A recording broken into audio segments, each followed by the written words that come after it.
O eternal and almighty God, from whom all power and wisdom come, we are assembled here before thee to frame such laws as may tend to the welfare and prosperity of our province.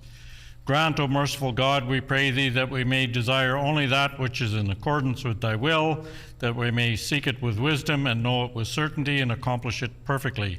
For the glory and honor of thy name and for the welfare of our people. Amen. We acknowledge we are gathered on Treaty 1 territory and that Manitoba is located on the treaty territories and ancestral lands of the Anishinaabe, Anishinaabe, Dakota Oyate, Dene-Sulene, and Neothuric nations. We acknowledge Manitoba is located on the homeland of the Red River Métis. We acknowledge northern Manitoba includes lands that were and are ancestral lands of the Inuit. We respect the spirit and intent of treaties and treaty making and remain committed to working in partnership with First Nations and Inuit and Métis people. In the spirit of truth, reconciliation, and collaboration, please be seated.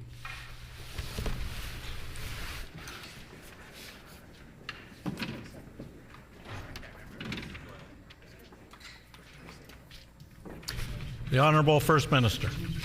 Routine proceedings. Introduction of bills. The Honourable First Minister. I move, seconded by the Minister of Advanced Education and Training, that Bill number 2, the Louis Riel Act, Loi sur Louis Riel, be now read a first time.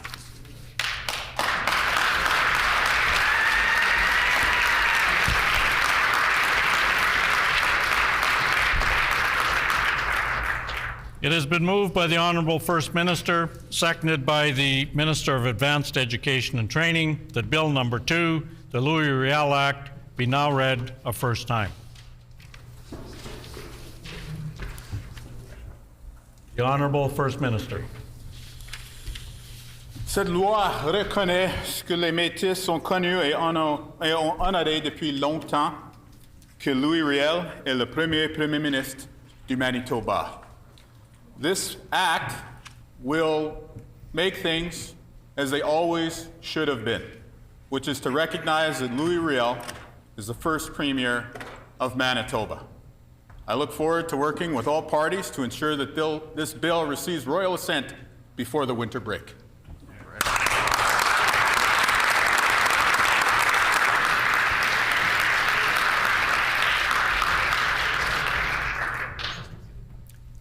Is it the pleasure of the House to adopt the motion? Agreed, and so ordered. The Honourable Minister of Finance. Thank you. I move, seconded by the Honourable First Minister, that the Fuel Tax Amendment Act, Loi modifiant la loi sur la taxe des carburants, be now read a first time.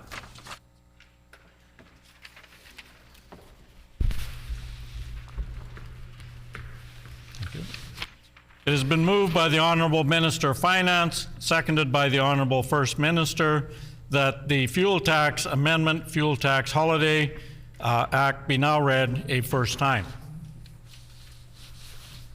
Thank you, Honourable Speaker. I'm very pleased to introduce Bill 3. The Honourable Minister of Finance. Thank you.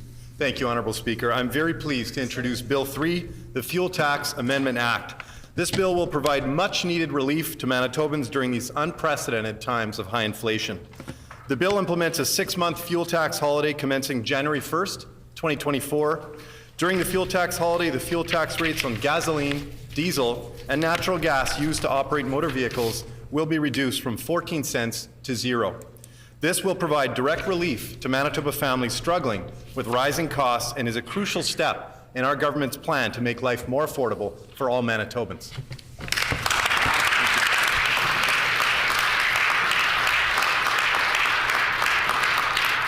Is it the pleasure of the House to adopt the motion? Agreed, and so ordered. Committee reports. Tabling of reports. And I have a report to table. I am pleased to table the report of the amounts paid or payable to members of the Assembly for the year ended March 31st, 2023.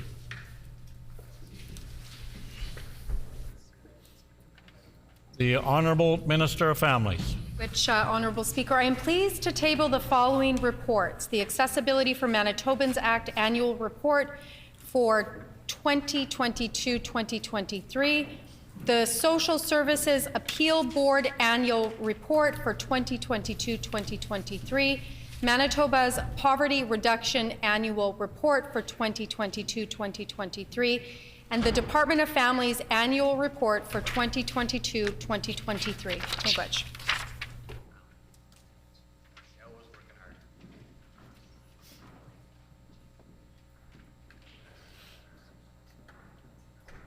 The Honourable Minister of Transportation and Infrastructure. Honourable Speaker, I am pleased to table the following reports. The annual report for the Department of Manitoba Transportation and Infrastructure for the year ending March 2023.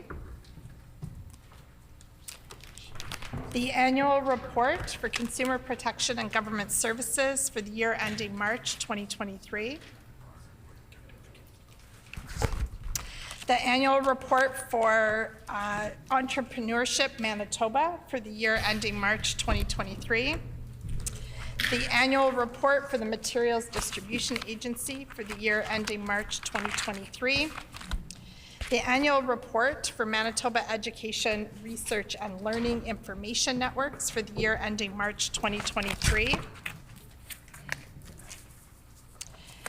The annual report for the Public Guardian and Trustee for the year ending March 2023.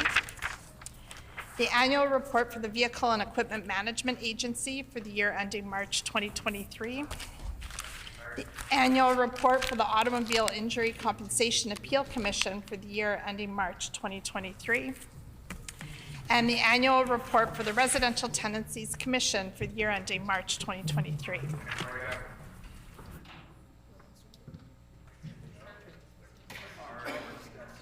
The Honourable Minister of Labour and Immigration. Honourable Speaker, I am pleased to table the annual report for Manitoba Labour and Immigration for the year ended March 31, 2023.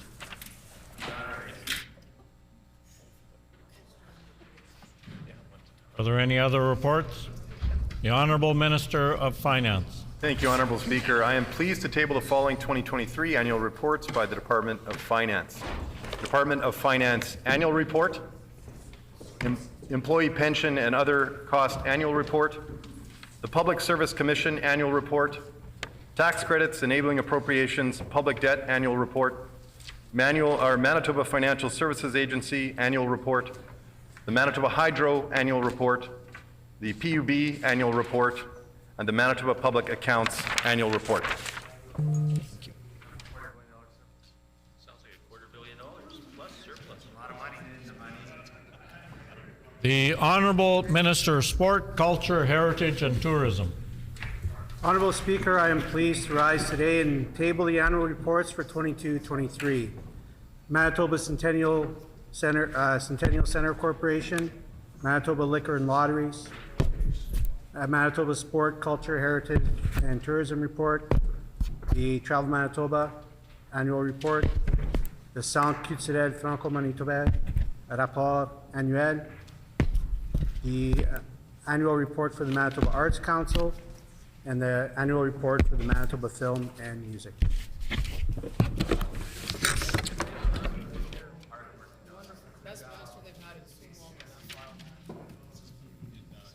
No other reports. We'll move on to ministerial statements. The Honourable Minister, the Honourable Justice and Attorney General. Thank you, Honourable Speaker. I'm pleased to rise in the House to recognize this year's Restorative Justice Week in Manitoba. Restorative justice is a system that supports healing, accountability, and the prevention of future harm. It was a Manitoba NDP government that first introduced the Restorative Justice Act in 2015 to begin to seek true accountability of offenders while also offering meaningful reconciliation with victims and the community at large. Through these effective restorative justice approaches, we are building a more robust justice system. This approach holds offenders accountable, offers swift programming to address the root causes of crime, while also supporting victims and beginning to address the overrepresentation of Indigenous peoples in the justice system. Manitoba's restorative justice program diverts over 3,400 cases each year from the traditional court process to address the needs of victims and offenders more holistically. In recent weeks, I've had the opportunity to meet with several leaders in Manitoba Justice who have done great things to advance this work, and I commend their efforts. I particularly want to recognize the community justice committees, Indigenous restorative justice practitioners at MKO, SCO, and the MMF, many of whom are with us today, including MMF Justice Minister Jelaida Lajimodiere, and others throughout our province who are doing this important work. Thank you, Honourable Speaker.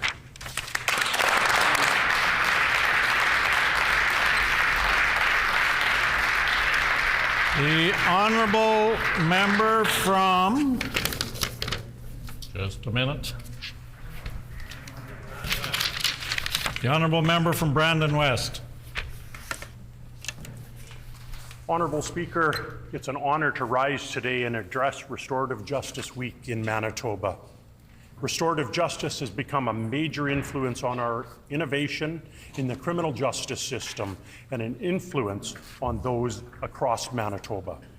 Restorative justice offers an approach that involves bringing together communities and victims to hold offenders accountable for their actions, understanding the harm that was caused through mediation, the harm that was caused, and through mediation, finding ways to rebuild that trust.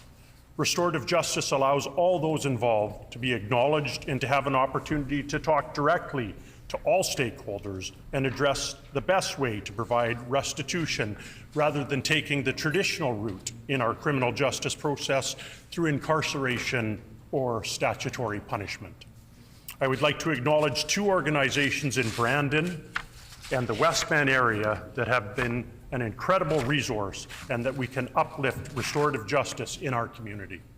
First, the John Howard Society of Brandon, who work tirelessly to the community to provide supports and resources for individuals and their families by empowering restorative justice.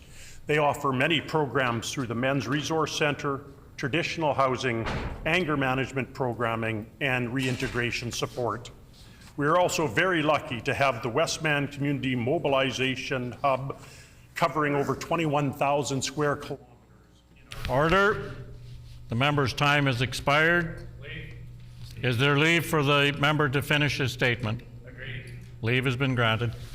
The honourable member from Brandon East. Thank you. They have allowed Brandon to become the first community in Manitoba to create a risk-driven community safety and well-being initiative within our province. They represent multiple social service agencies in the area who provide at-risk individuals and provide them with appropriate services. As the previous chief of Brandon Police Service, we are thrilled to champion this initiative and receive funding from our PC government. Honourable Speaker, I'm happy to tell you on this side of the House, we welcome those who look to champion initiatives and ideas for our criminal justice system that keep our communities safe and provide pathways for both victims and offenders to access support in Manitoba.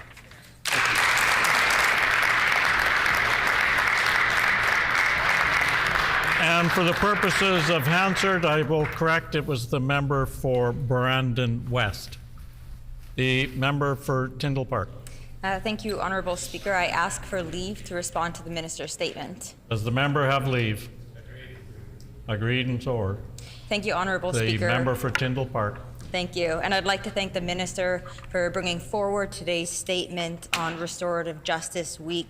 You know, during the election, when we were out door knocking, all of us heard many stories from our constituents about crime and safety issues. We're hearing lots about break-ins, graffiti. I've heard bricks through windows, speeding, harassment at bus stops. This is just to name a few, Honourable Speaker. The idea of restorative justice is about bringing together those most affected by criminal act in a safe place to encourage offender accountability and to meet the needs of victims in order to best heal. The spike in youth crimes show the dire need to divert vulnerable youth away from problematic influences and into positive ones. I think it's extremely important that the new government revisit the idea of youth justice committees. This is something that I've been advocating for since 2016. We used to have them here in Manitoba, and they were an opportunity for youth to demonstrate remorse and practice a restorative approach. I hope that this government will do the right thing and restore youth justice committees here in Manitoba. Honourable Speaker, the issue of crime in our province continues to get worse, and people deserve to feel safe in their homes and in their communities. I look forward to seeing what the government and the new Minister of Justice, who has many years of experience here in this House, will bring forward. Thank you.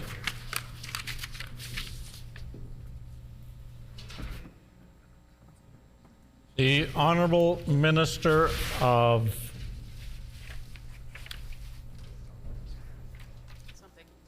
Something. The Honourable Minister of Housing, Addictions and Homelessness. Sorry. Miigwech, Honourable Speaker. Oh. Minister responsible for mental health to proclaim the week of November 19th to 25th, 2023 as Manitoba Substance Use and Addiction Awareness Week. This week provides an opportunity for Manitobans to learn about the harms caused by substance and addictions and the important work folks are doing on the front lines in healthcare and nonprofit organizations. I encourage all Manitobans to participate in Manitoba Substance Use and Addictions Awareness Week and its events to learn more about the solutions and its growing issue. The theme chosen for this awareness campaign this year is inspiration, innovation, and inclusion. We are inspired by the courage of Manitobans in the face of addictions and that of professionals working on the front lines to support them. We commit to creating innovative and compassion and supportive systems for Manitobans living with addictions. And we commit to an inclusive harm reduction model so Manitobans can access the addiction supports that they so need when they need them and where they need them. I want to uplift the nonprofit sector, workers, nurses, doctors, allied healthcare worker professionals who provide the expertise and essential supports to our relatives. Your expertise, knowledge, and contributions are invaluable and make a difference in the lives of Manitobans. I also want to acknowledge the families who are supporting their loved ones. We see you, we acknowledge you, and we uplift you for your hard work. We acknowledge also the public service workers and your work and your contributions and your commitment to supporting Manitobans and their families who are facing these addictions.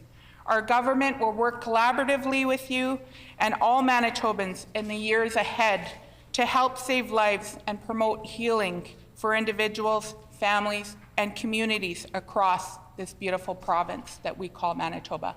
Miigwech.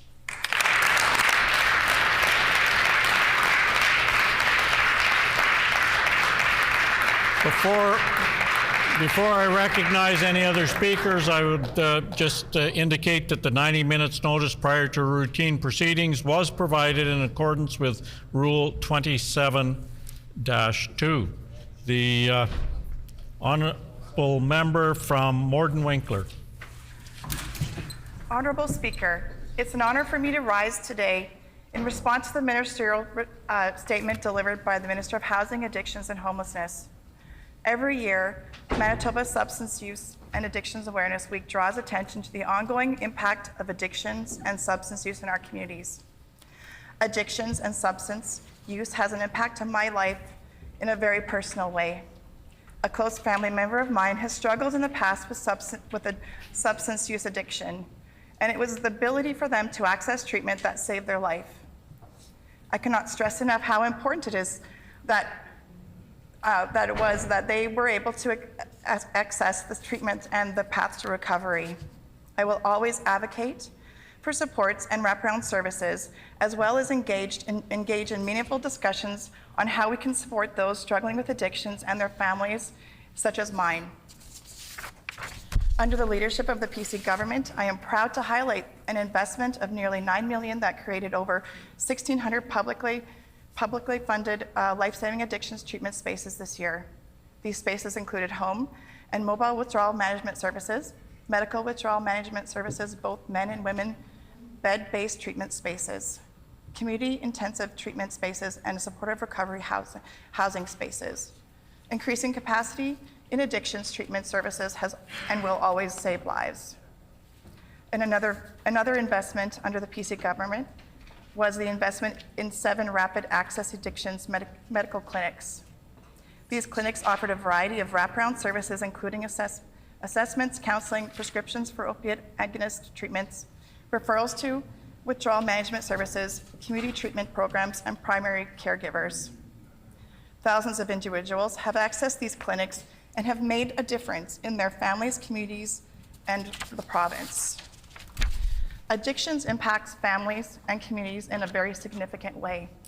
So I want to conclude by recognizing all of those who are struggling with their families and their loved ones. I want to thank the dedicated addiction service providers across the province for the work that they do and the individuals that play an important role in Manitoba's healthcare system and nonprofit organizations. Together, we must continue to create awareness around substance use and addictions and find a path to recovery for all individuals.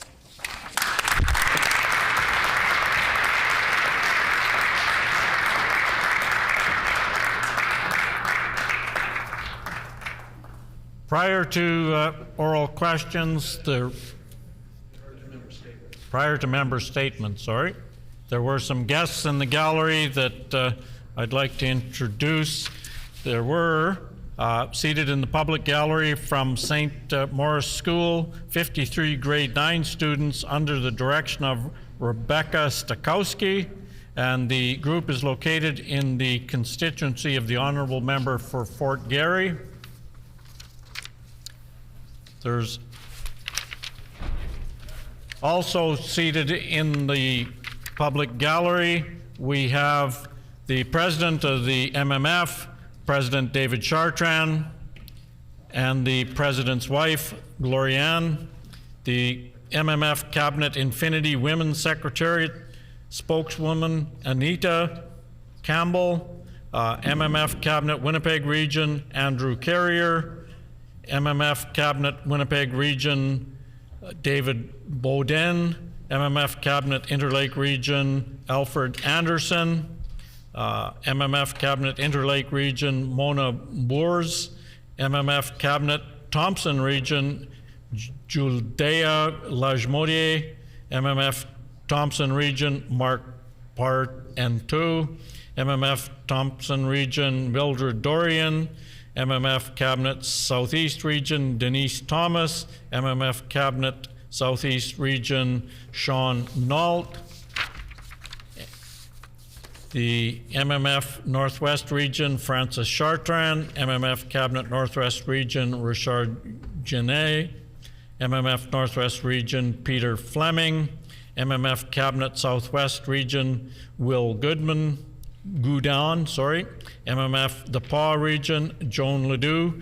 Also joining us are several other staff members from the Manitoba Métis Federation, and we welcome you to the Manitoba Legislature.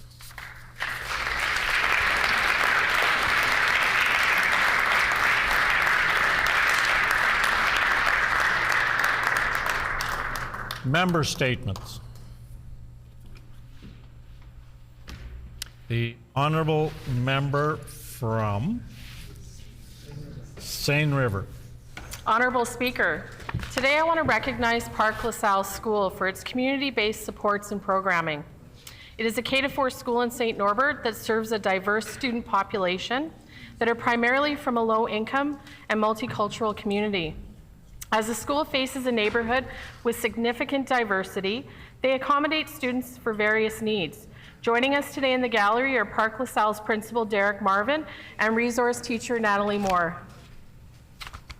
Initially, I heard rumors of Park LaSalle's incredible Parks Pantry program that originally served food hampers to 9 families monthly.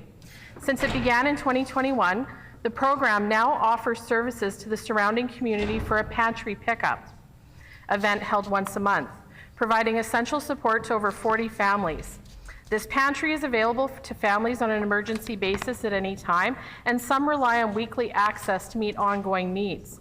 Alongside the pantry program, Park LaSalle also offers a breakfast and snack program.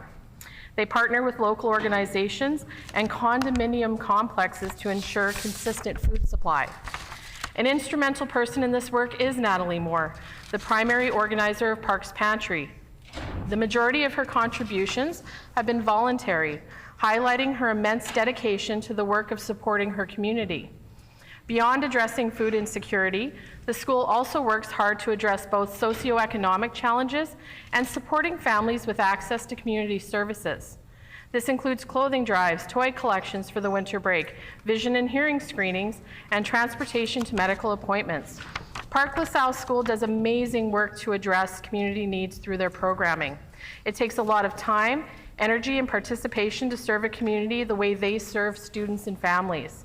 I want to take a moment to thank the organizers of these programs at Park LaSalle and hope that their work inspires everyone here to consider how much is required to help children succeed. It is no small feat. Thank you.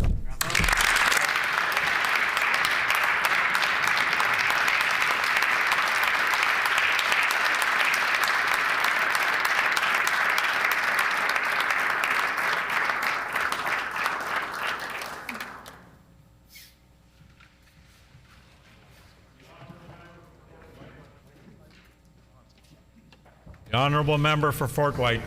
Honourable Speaker, it is a great honour to return to the Legislature and continue to represent the riding of Fort White. Many amazing things have happened in Fort White since last session, but today I am excited to share an initiative started by Vanessa Borovich, a young constituent living in White Ridge. Vanessa's parents, along with her older sister, immigrated to Winnipeg from Uruguay in 2002 and moved to White Ridge in 2003.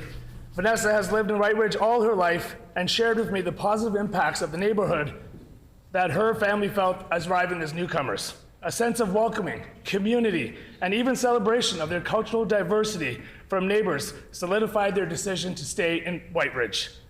The same neighbors who welcomed them back in 2003 are still part of their lives today.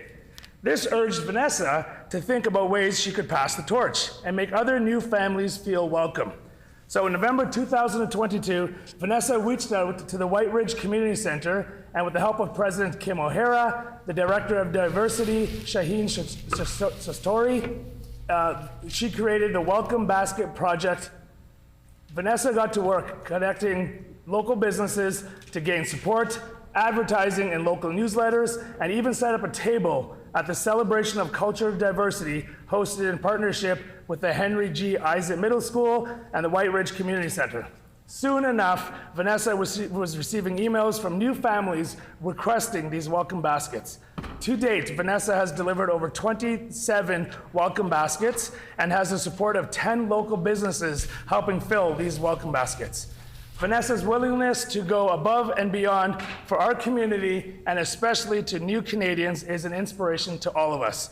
I would like now to ask my colleagues in the Legislature to please rise and recognize Vanessa Borovich and her mother, Dahlia, for her amazing contribution to Fort White and making it a better place for everyone to live.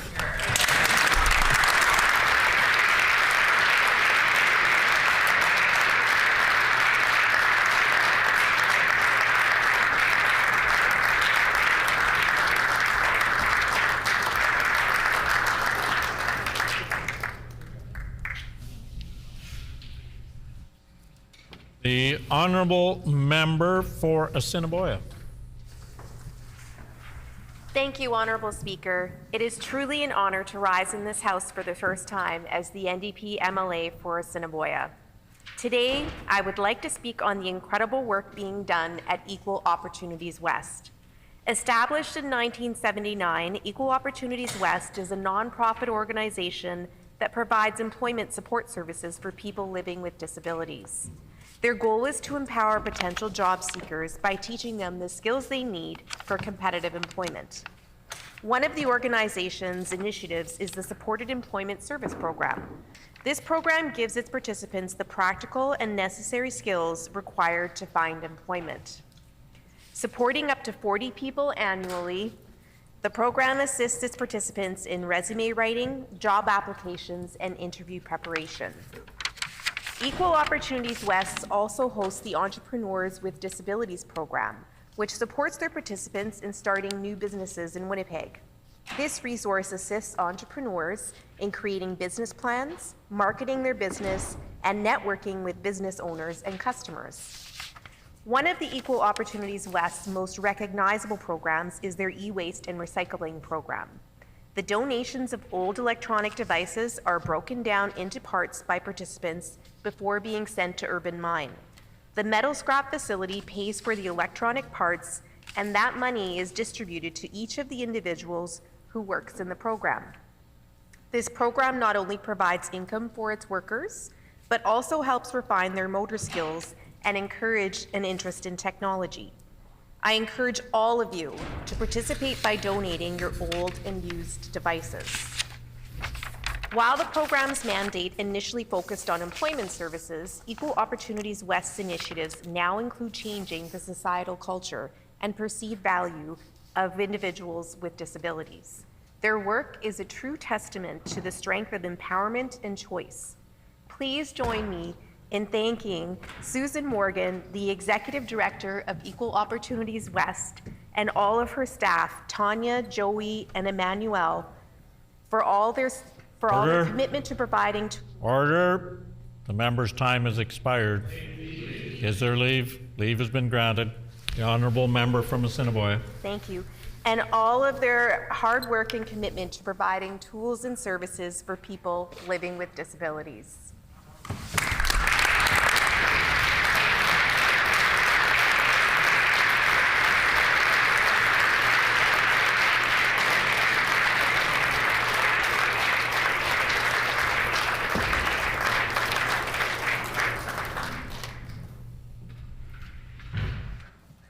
The honourable member from Roblin. Thank you, Honourable Speaker. What a pleasure to rise today to deliver my first private member statement as a newly elected MLA. It is my honour today to congratulate the Joelle Brown rink that hails from the Charleswood Curling Club in the great constituency of Roblin. Joelle and her teammates recently won the 2023 Senior Women's Provincial Championship, held earlier this year in Dauphin. Now, as Team Manitoba, these athletes are preparing for their trip to British Columbia, where they will compete in the 2023 Everest Canadian Senior Curling Championships presented by Curling Canada. The national championship takes place from December 3rd to 9th, 2023 at the Vernon Curling Club in Vernon, BC. The Charleswood Curling Club has not had a provincial champion represent their club since 2011, when Jeff Stoughton represented Manitoba. We are very proud to have a provincial champion coming from the Charleswood Curling Club once again. It is my honor to congratulate Skip Joelle Brown, third Maureen Bonar, second Allison Bell, lead Natalie Claude, and fifth Deb McCreener on winning the honor to represent Manitoba at the Canadian Championships. This weekend, the team will celebrate with their send-off at the Charleswood Curling Club, where they'll receive their official Manitoba jackets from Curl Manitoba. I know all of Manitoba will be cheering them on as they compete next month, especially all of their friends at the Charleswood Curling Club. Thank you, Honourable Speaker.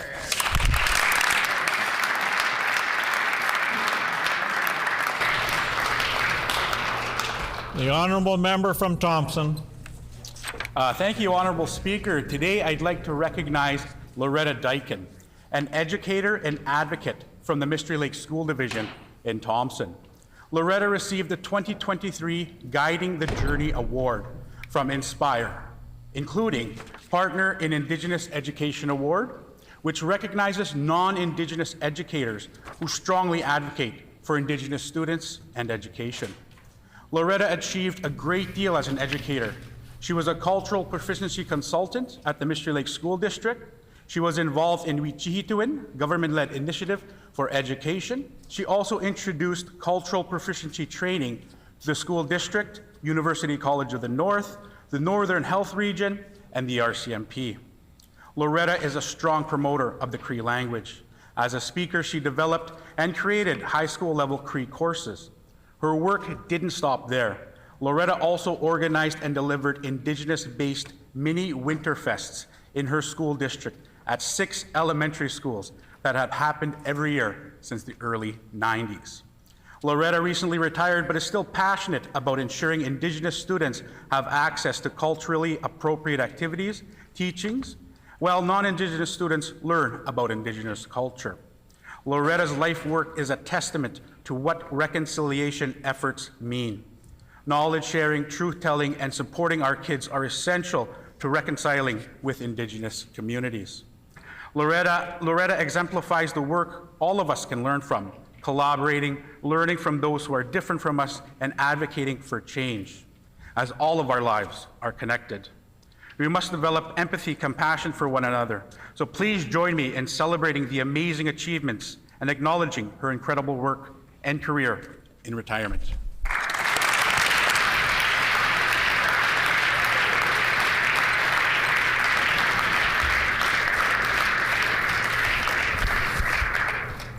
Prior to oral questions, I'd like to introduce some guests in the loge to my left. First, I would like to draw attention of all honorable members where we have with us today Jim Rondo, the former member for Assiniboia. On behalf of all honorable members, we welcome you here today. Next, also, I would like to draw the attention of all honorable members to the Speaker's Loge, where we have with us today Doreen Duddick, the former member for Riel.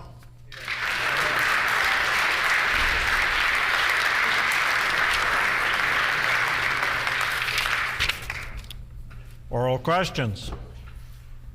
The Honorable Leader of the Official Opposition.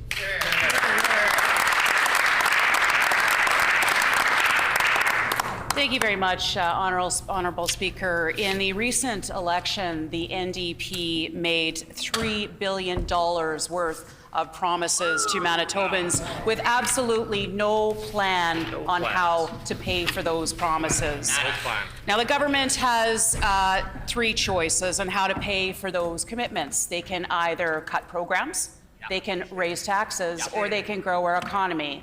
Now, option number 3, they have already squandered by shutting down the Economic Development Secretariat, squandering more than hundreds of billions of dollars in investment in our province and effectively shutting down Manitoba for business. So how does the Premier plan to pay for his election promises? Is he going to cut programs?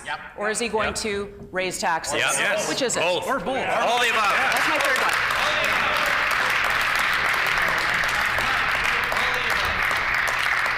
The Honorable First Minister. You know, so much negativity from the opposition benches these days. Negativity and inaccuracy. That's right. I would add to that. It's a new day in Manitoba. It is. And we articulated that in our throne speech this week, which we had the great honor of having read to us by Her Honor, the Lieutenant Governor. Yeah. Our plan in the throne speech articulates a path towards fixing healthcare, towards lowering costs, and to do something the PC members opposite never did, balancing the provincial budget. That's right.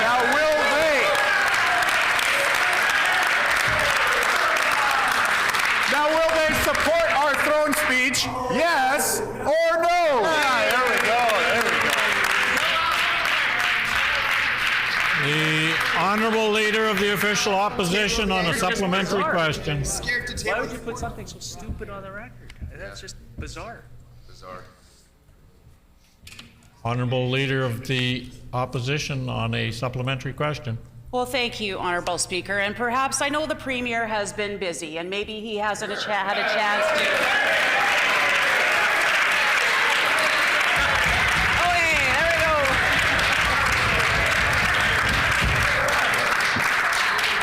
He hasn't had a chance to read the public accounts, the Province of Manitoba Annual Report, Public Accounts 2023, where it states that there was a $270 million surplus. So I'll table that for him today.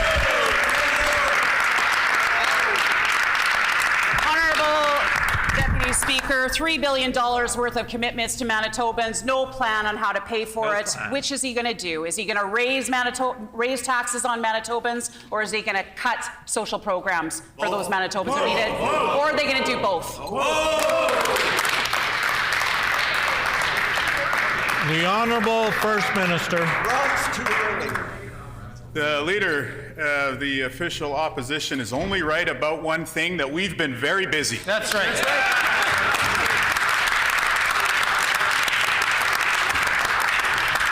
In just 1 month, we've unlocked $500 million in new investment, along with the federal government, into Manitoba Hydro to create 5,000 jobs for Manitobans. In just 1 month, we've brought a new program to do retrofits of homes to bring in geothermal heat pumps. That benefits people in rural Manitoba. And now today we've brought in a bill to cut the provincial fuel tax. That's right. Another great move to help people who are struggling right now. That's right. I'm very concerned, however, of what we haven't heard from the opposition benches, which is their commitment to ensure that this bill passes before the winter break. Do they intend to support our legislation? Yes or no? There you go.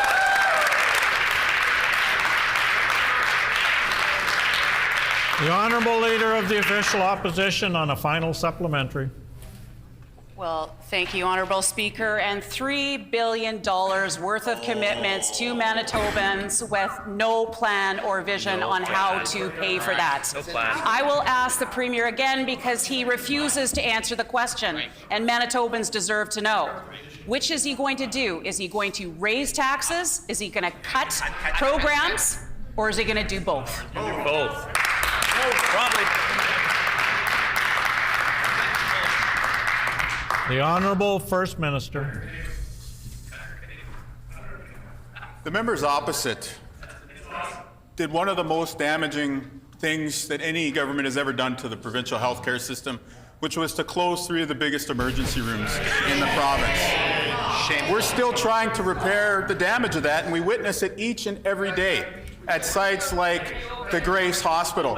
We will never make cuts that damage Manitobans the way the PCs did during their 2 terms in office.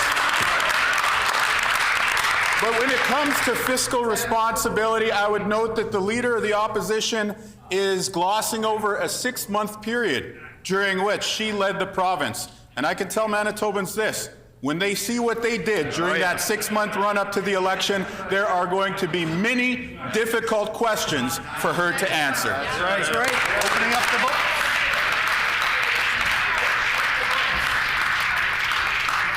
The Honourable Member from Fort White.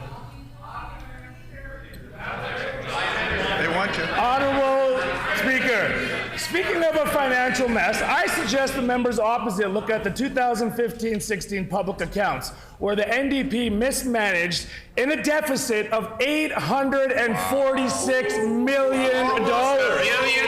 Everyone can see through the empty promises of the NDP and the fact they're making major cuts already. $1.5 billion to the expansion of HSC, cutting 9 schools, cutting food banks, cutting 24,000 daycare spots, cutting the Surgical and Diagnostic Task Force. And it's only day 2. Now, I'm going to ask a really simple question.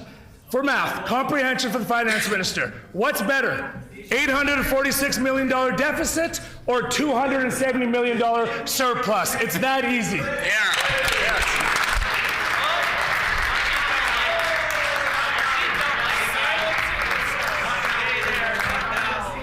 The Honourable First Minister. You know, there's an interesting question that I would invite the critic for finance to re-ask when the second quarter public accounts are released for the last 6 months in government. I guess the point that I'm getting at here is that it seems that not only did the Leader of the Opposition conceal things from the people of Manitoba about their reckless fiscal mismanagement, but it seems as though she concealed it from her own caucus. So again, I can't account for the division or the poor decisions being made on that side of the House, but I'll tell you one thing, it's a good thing Manitobans elected our team, because we're going to repair their mess, invest in healthcare, and lower costs. That's right.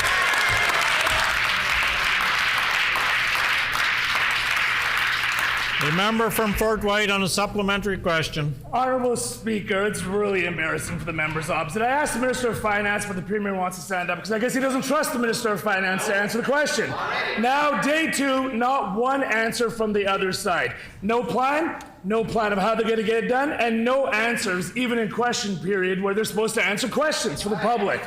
This minister, and now I guess the Premier, because the minister doesn't want to answer, is just tempering expectations because he knows there is no way they can play for the $3 billion in overspending promises like they have done.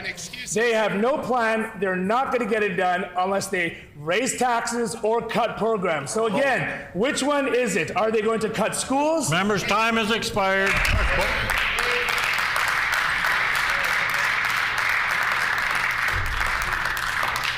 The Honourable First Minister. You know, I'm going to keep rising to answer the first two sets of questions because there's a long-standing tradition where there's supposed to be a back and forth between the Leader of the Opposition and the First Minister when they take the first two sets of questions. Now, the Leader opposite may be willing to mail it in, but I am not. I am showing up each and every day to work hard for the people of Manitoba. And if the finance critic is concerned with taxes, he should stand in his place right now and commit to ensuring that our bill to cut the fuel tax is passed to royal assent before the winter break. The member from Fort White on a final supplementary question. Thank you, Honourable Speaker. I guess I'll ask the Minister of Finance again if he can stand up and answer a question for today. All Manitobans can see for themselves. A PC government left this current government with a $270 million surplus. That is more money. NDP, $846 million deficit. Now let's go back to that time and see who was sitting on that side when they ran a deficit of $846 million.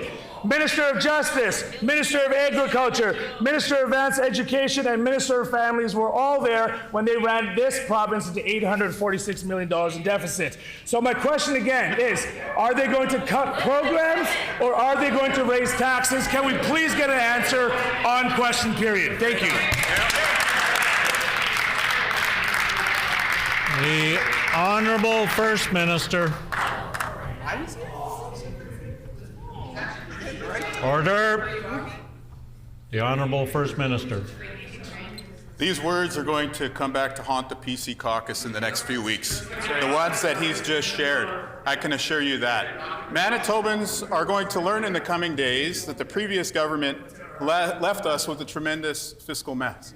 The good thing, though, is that we have an excellent Minister of Finance, an amazing cabinet, and a wonderful team of MLAs who are going to repair the damage that they caused. We're going to repair the damage that they caused by investing in healthcare, by balancing the budget, and by lowering costs for families. I do have to say, I'm very concerned that for all the chatter from the PC benches, I'm not hearing a commitment to cut the provincial fuel tax. So are they going to guarantee passes to royal assent of our cut to the fuel tax before the winter break? Yes or no? That's right. Good. The Honourable Member from Roblin. Earlier this week, the Premier publicly suggested that his government may cut much-needed upgrades to HSC's adult bed tower. Shame. Perhaps the Minister of Health can provide clarity to Manitobans. Is their government going to cut this project? Yes or no?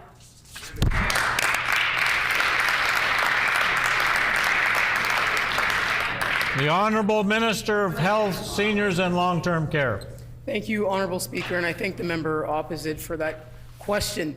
Our government is proud to be able to take some steps in a new direction on behalf of Manitobans and invest in strengthening healthcare in our province. Since being sworn in, I've had the privilege and opportunity to meet with healthcare leaders across the province. They've made it very clear to me that the previous government didn't bother to even sit down and have those conversations.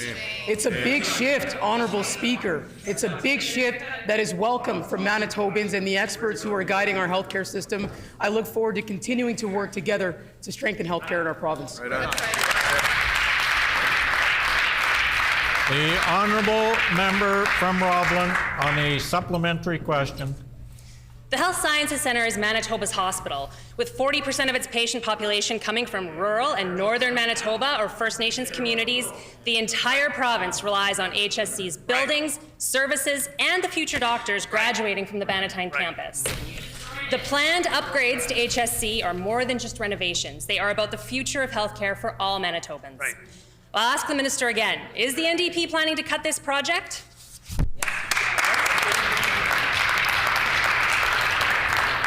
The Honourable Minister of Health, Seniors and Long-Term Care. Honourable Speaker, member opposite is correct about one thing. HSC is an incredibly important part of our healthcare system, which is why member opposite and her caucus should answer the question of why they chose to cut healthcare specifically at that site for years. Why is it that they disrespected the healthcare workers at HSC for years? Why is it that they refused to visit, listen to, talk to, work with any of the healthcare workers or leaders at that site? 4 years. Our government is taking a new approach, not theirs. It's failed, it's hurt Manitobans, and we're going to do things different to strengthen healthcare at that site moving forward. Right on. The honourable member from Roblin on a final supplementary question. I'll try this one more time. There you go. The project that the NDP have said they may cut, that the previous PC government committed to, would have created 240 new patient rooms built to current infection control standards, allowed for the expansion of the ER, improved bed flow, and helped Manitoba attract and retain doctors, nurses, and other healthcare professionals. For a final time, will the minister commit to Manitobans that this project will not be delayed or cut due to the NDP's mismanagement? Yep or no?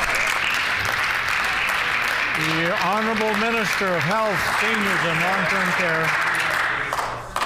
Honourable Speaker, I want to point something out that builds on something our Premier has already talked about in this question period. Members opposite, the previous PC government, didn't bother to actually have a plan in place for the announcements they made during the campaign that they only made to try to save their own jobs. That's right. They didn't make those announcements because they cared about the health care of Manitobans at all. Honourable Speaker, we are taking a different approach. We have already met with leadership at HSC. We've already met with healthcare workers across the system. We are going to continue to work together to make sure that not only that campus, but sites across the province are treated with respect and strengthened under our government. Right on.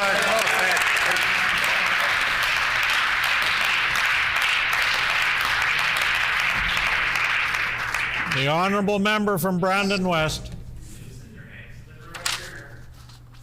Honourable Speaker, with no justice funding announcements in the throne speech, can the Attorney General of Manitoba let Manitobans know, is this your first steps in defunding the police?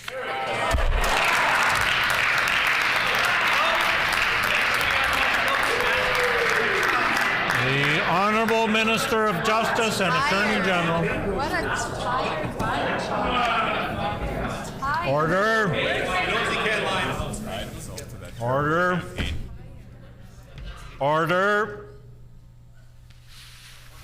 The Honourable Minister of Justice and Attorney General. Thank you very much, Honourable Speaker. Manitobans made it very clear that they were ready for a new approach when it comes to making our communities safer. That's right. Everyone in Manitoba has been affected by the rise in crime, a rise in crime that happened under this PC government's watch. That's why our government will pursue a different path on criminal justice.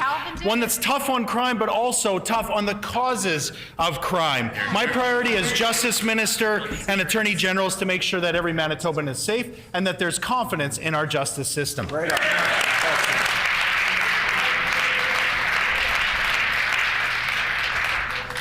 The honourable member from Brandon West on a supplementary question. Honorable Speaker, police services in all jurisdictions across this great province rely on government investments to continue the professional service delivery that is incumbent upon them to keep our communities safe and secure. The throne speech mentioned no new justice initiatives, no new justice programming, and certainly no new investment. Can the Minister of Justice guarantee Manitobans that they will not defund the police?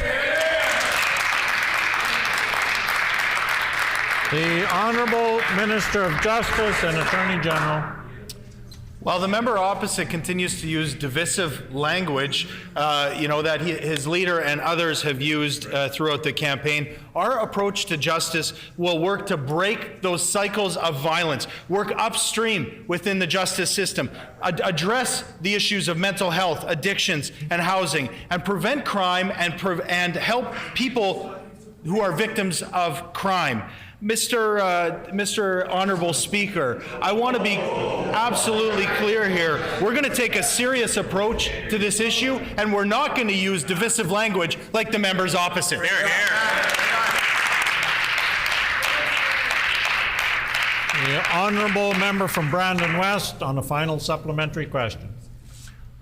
Honourable Speaker, this NDP government has promised $3 billion of spending in their campaign. As we've stated, they have two options. They can raise taxes or they can cut their services.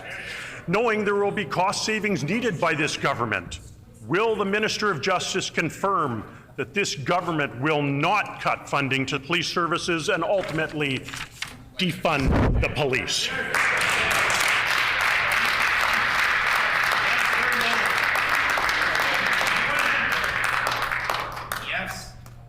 The Honourable Minister of Justice and Attorney General.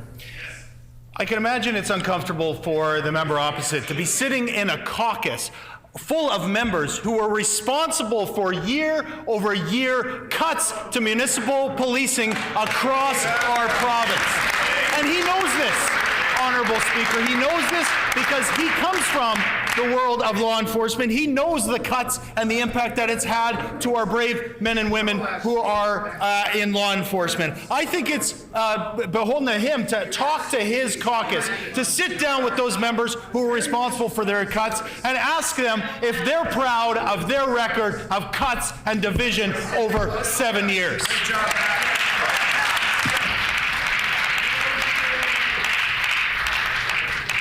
The Honourable Member from Borderland. Honourable Speaker, I want to congratulate the Minister for Transportation and Infrastructure on her new role and welcome any opportunities to work together. I want to say that there was no mention of roads and highways in Tuesday's NDP throne speech, and that's hugely concerning to Manitobans. Will the Minister of Infrastructure and Transportation commit to a 5-year capital plan of $500 million annually for roads and highways?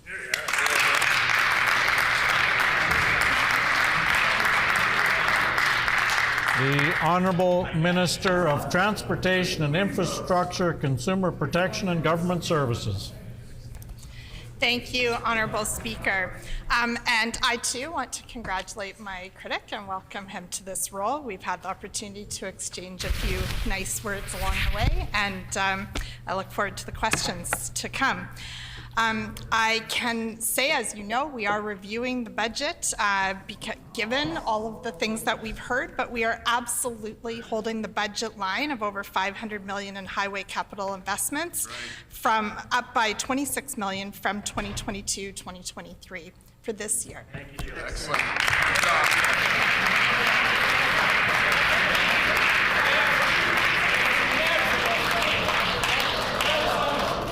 The Honourable Member from Borderland on a supplementary question. Mr. Speaker, Honourable Speaker, the NDP underspent on infrastructure for 2 decades, and today our province has a $9 billion infrastructure deficit. There was no mention of roads and highways in the throne speech, so I will ask again, is this NDP government committed to spending $500 million annually on a 5-year capital plan? The Honourable Minister of Transportation and Infrastructure, Consumer Protection and Government Services. Thank you, Honorable Speaker. My critic on the other side of the House has glossed over the last 7 years. I know that he was here for the last 4, just as I was. And I know that we both are deeply aware of the deep cuts and aggressive austerity policy of the previous government. It resulted in a vacancy rate of over 30% of the Department of Manitoba Transportation and Infrastructure, something I've been working on since day one. And these cuts were believed by over half of MTI staff surveyed in 2022 to jeopardize the safety of Manitobans. That's on this past government.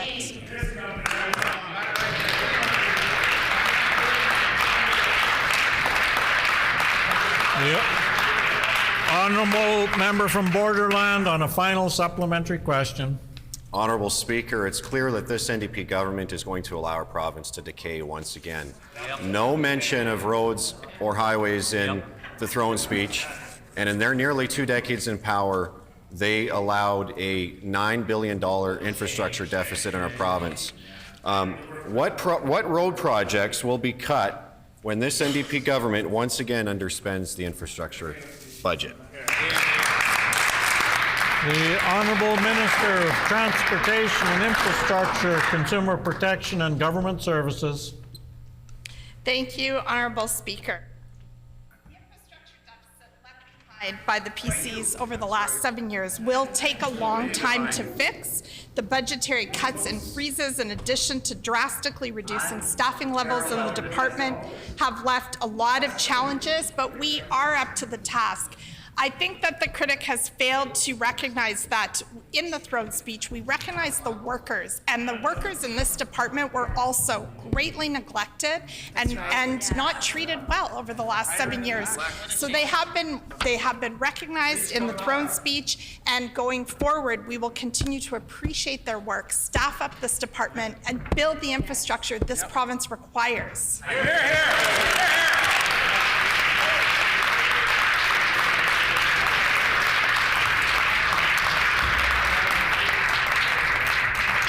The honourable member from Lac du Bonnet.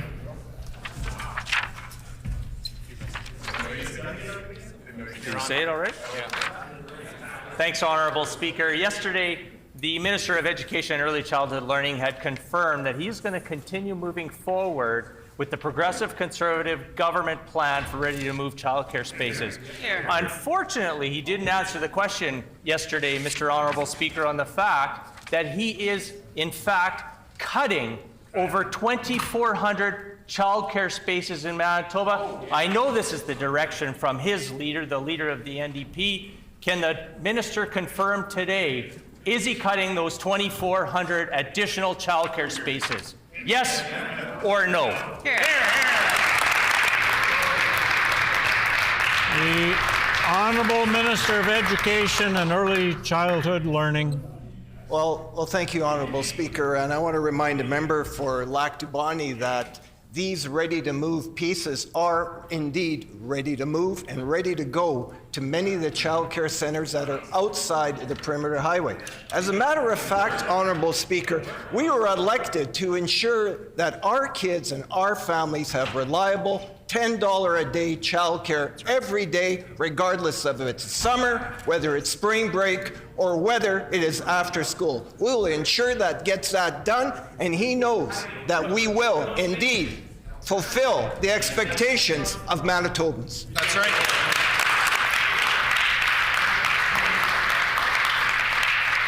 The honourable member from Lac du Bonnet on a supplementary question.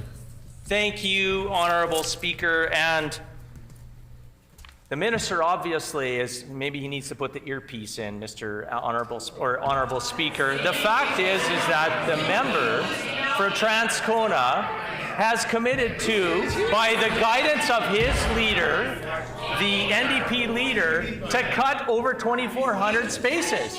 Why, Mr. Honourable Speaker? Is the fact that they are cutting the 23 schools which has child care spaces attached to them, to Honourable Speaker. Will he commit today to move forward on absolutely everything that our progressive Conservative government team put in place? Yes or no, Mr. Honourable?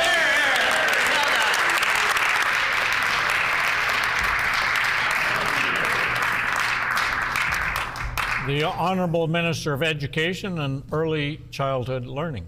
Well, thank you, Honourable Speaker. I want to remind everybody in this House that on October 3rd, Manitobans rejected their empty promises. They rejected their plans to not fulfill what they said they were going to do. Didn't even take their plans to Treasury Board when it needed to get that level of approval. Not even once. And so what are we left with right now, Honourable Speaker? We're left with the task given to us, this awesome task by the people of Manitoba to ensure that families get the childcare they need when they need it at $10 a day. This team will get it done. That's right.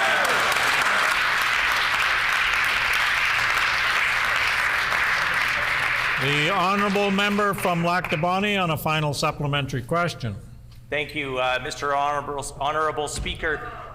Again, just to remind the Minister of Education and Early Childhood Learning, the federal minister had commended the Progressive Conservative government team on being a leader in the country on early childhood education, Honourable Speaker. It's unfortunate that the member now, the MLA for Transcona, is talking about cutting class sizes, but in retrospect, he's cutting schools, Honourable Speaker.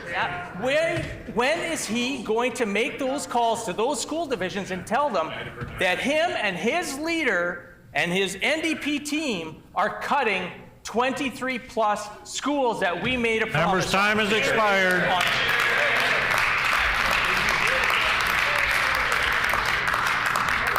The Honourable Minister of Education and Early Childhood Learning. Well, thank you, Honourable Speaker. You know, Honourable Speaker, I think the biggest barrier to public education, to early childhood education in Manitoba, was that PC caucus. That's right over there. That's right. They spent, Honourable Speaker, they spent the last 7 years underfunding and undercutting not only early childhood education, but public education. They did not understand the magic of having early childhood centers attached to schools. They didn't understand the magic of people working for public schools for the betterment of kids. Right now, this side of the House will get to work every day to ensure that our promises are fulfilled. That's right. That's right.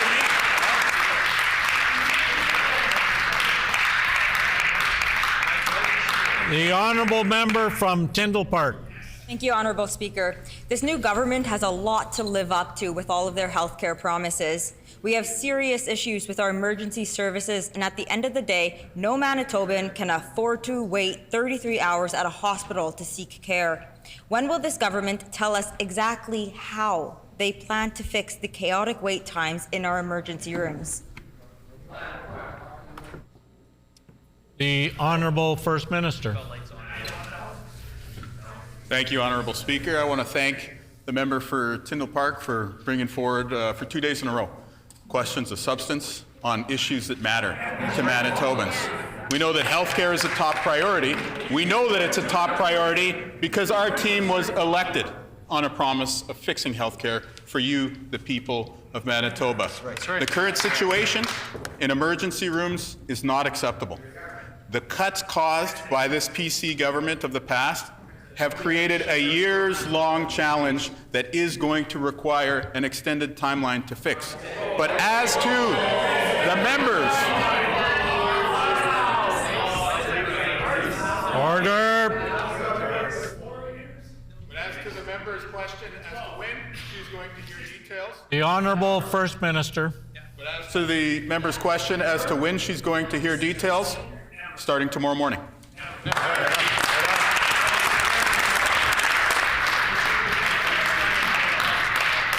The Honourable Member from Tyndall Park. On a supplementary question. Continuing on healthcare and a plan for action, Honourable Speaker, this past July, the Auditor General reported that the Protection for Persons in Care Office failed miserably to protect vulnerable Manitobans in healthcare facilities. The previous government pledged to create a new independent oversight body that reports to the Legislative Assembly.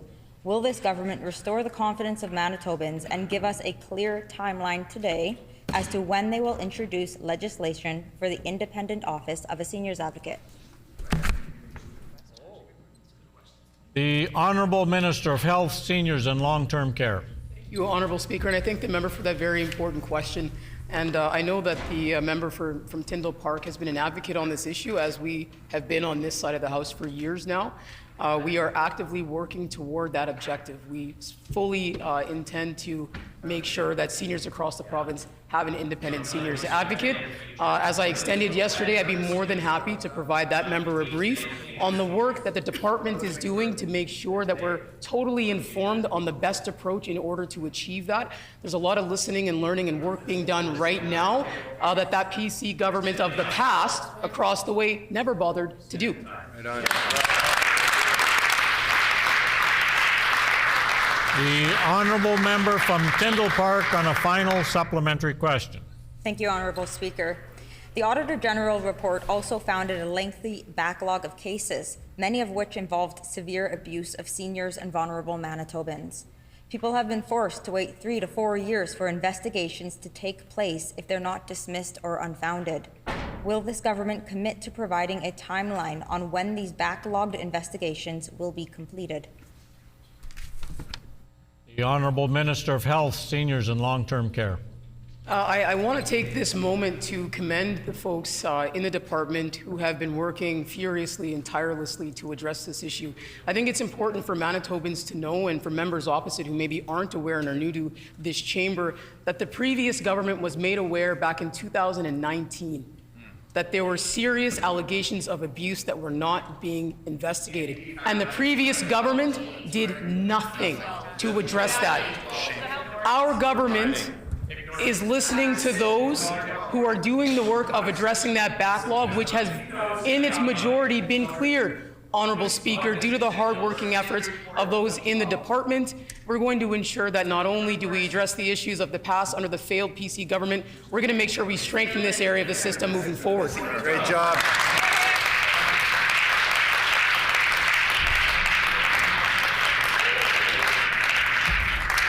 The Honourable Member from Kildonan River East. Thank you, Honourable Speaker. I'm pleased to rise to ask my first question as an MLA in this House.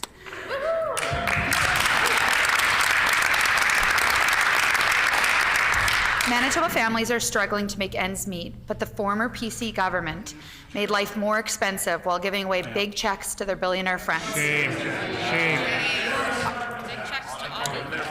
Our government is making life more affordable by pausing the provincial gas tax. For all of their blustering about the carbon tax, members opposite were charging... We're charging Manitobans 14 cents a litre at the pumps. Will they stand in the way of our bill now? Will the Minister of Finance please explain how Manitobans will lose out if the PCs block the bill? Member's time has expired.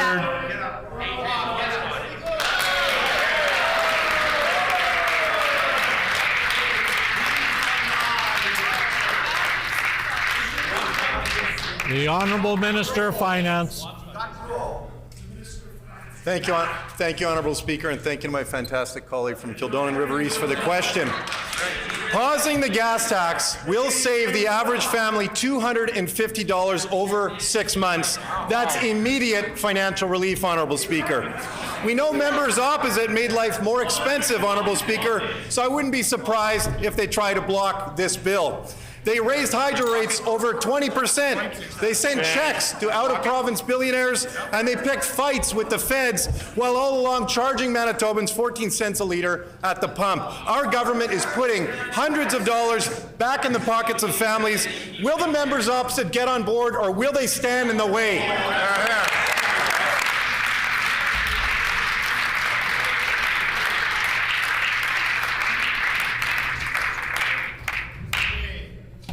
The Honourable Member from Morden Winkler.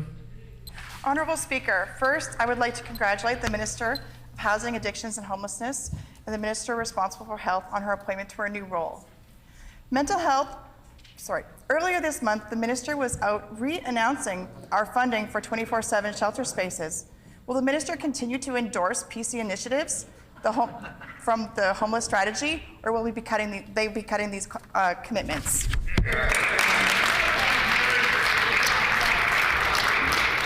The Honourable Minister of Housing, Addictions and Homelessness.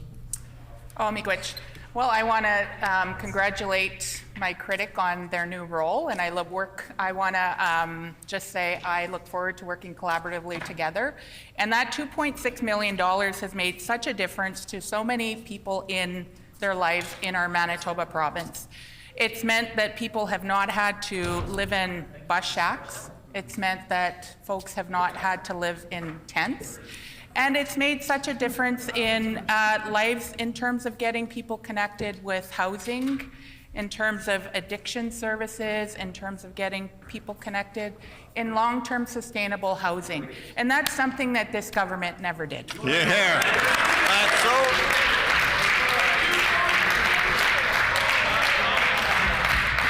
The Honourable Member from Morden Winkler on a supplementary question. Honourable Speaker, Manitobans are disappointed that there was no comment or plan to create social housing units in Tuesday's throne speech. In March, the PC government committed $58 million to create 700 housing spaces this year as part of our homeless strategy. Can the minister tell Manitobans if they plan to cut 700 social housing spaces?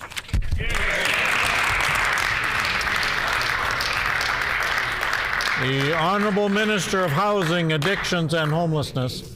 Miigwech, Honourable Speaker. While this government signed on to the 2016 National Housing Strategy and did not build one single social housing unit. So this former government can talk about housing, but they would go out of this building every single day and see people in bus shacks outside of this building. They were okay with folks living in tents. They were okay with opening more shelters, but they weren't okay with building more social housing. This side of the House, we're going to build more social housing. We're going to make sure that people get housed in sustainable ways and not like this member's opposite in the way that they house people. Time has expired. The Honourable Member from Morden Winkler on a final supplementary question. Honourable Speaker, the homelessness strategy was a whole-of-government approach to ensure no one was left behind and to guarantee a place for everyone. The PC government committed to creating 700 new social housing units this year. So I ask the minister again, will the new government put Manitobans first, or will they cut the 700 new social housing units?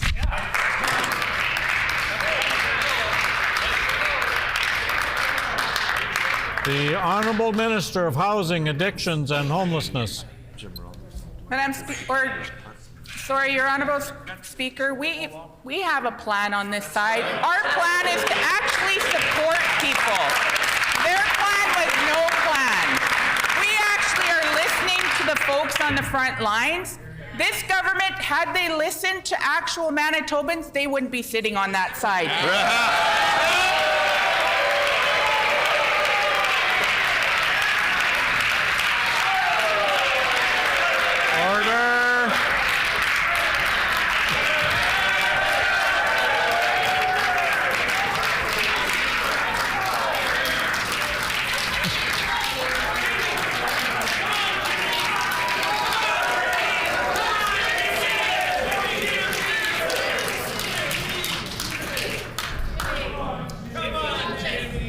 The time for oral questions has expired.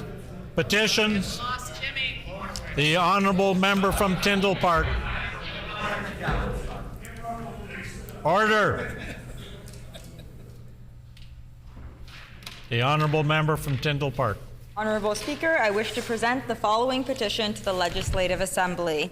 The background to this petition is as follows. Number 1, a hearing aid is a battery-powered electronic device designed to improve an individual's ability to perceive sound. Worn in or behind a person's ear, they make some sounds louder, helping people hear better when it's quiet and when it's noisy. Number 2, people who suffer hearing loss, whether due to aging, illness, employment, or accident, not only lose the ability to communicate effectively with friends, family, or colleagues, they can also experience unemployment, social isolation, and struggles with mental health.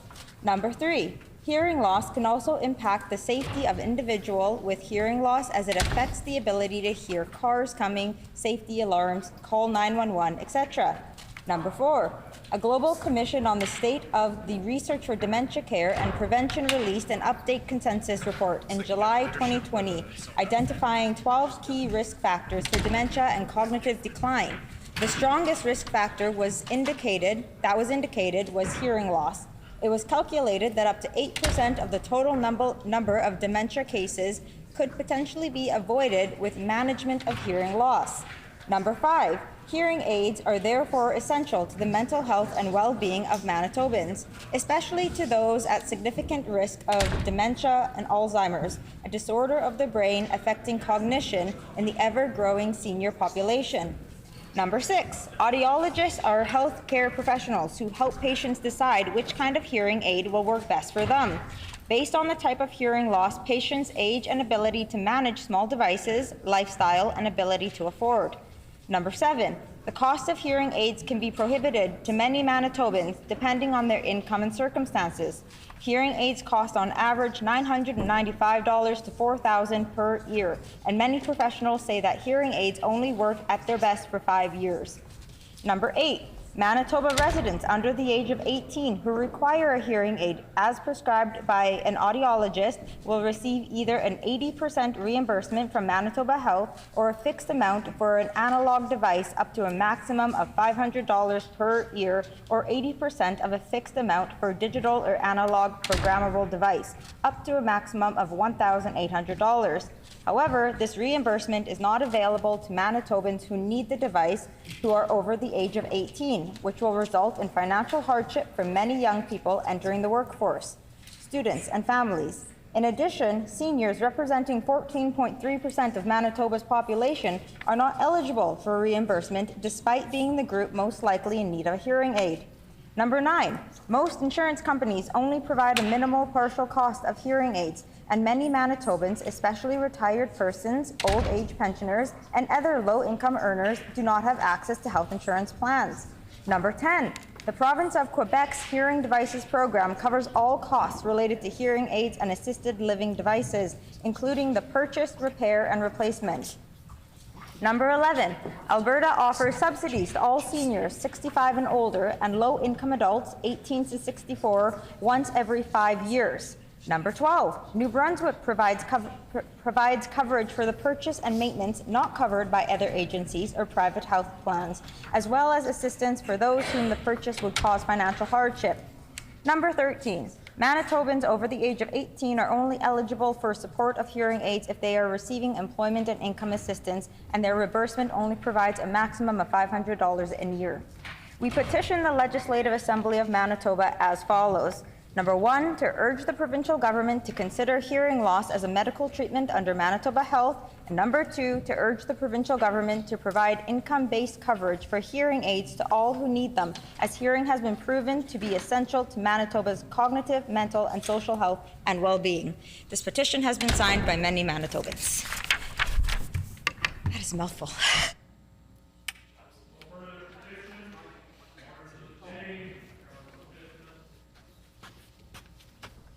No further petitions, orders of the day, government business. The Honourable Official Opposition House Leader. Honourable Speaker, pursuant to Rule 34.8, I am announcing that the private member's resolution to be considered on the next Thursday of private members' business will be the one put forward by the Honourable Member for Fort White. The title of the resolution is Calling on the Provincial Government to Remove the Federal Carbon Tax on Home Heating Bills for Manitoba.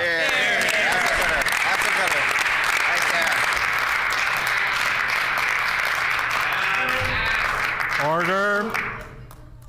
It's been moved by the...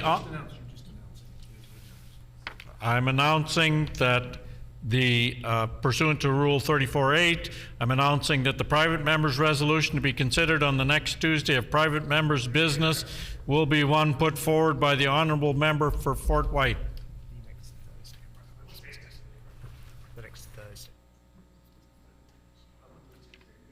Let me just redo that. Pursuant to Rule 34.8, I'm announcing that the private member's resolution to be considered on the next Thursday of private member's business will be one put forward by the honourable member for Fort White.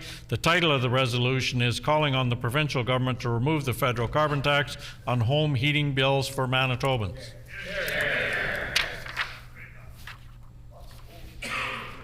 The Honourable Government House Leader. Honourable Speaker, can you please call for debate on the government resolution regarding the appointment of the clerk of the Legislative Assembly, and then resume the debate on the address in reply to the speech from the throne? It has been announced that we will first debate the government resolution regarding the appointment of the clerk of the Legislative Assembly, and then resuming the debate on the address and in reply from the speech from the throne. The Honourable Government House Leader.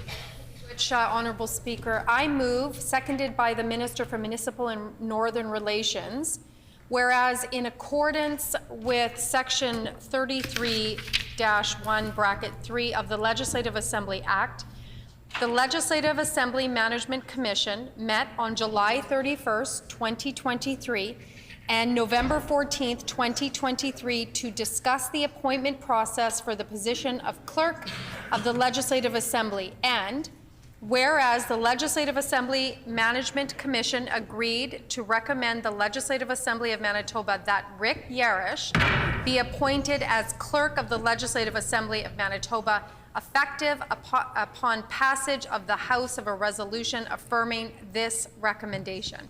Therefore, be it resolved that, pursuant to Section 33-1 of the Legislative Assembly Act, Rick Yarish be appointed as the Clerk of the Legislative Assembly of Manitoba, effective upon passage by the House of this resolution.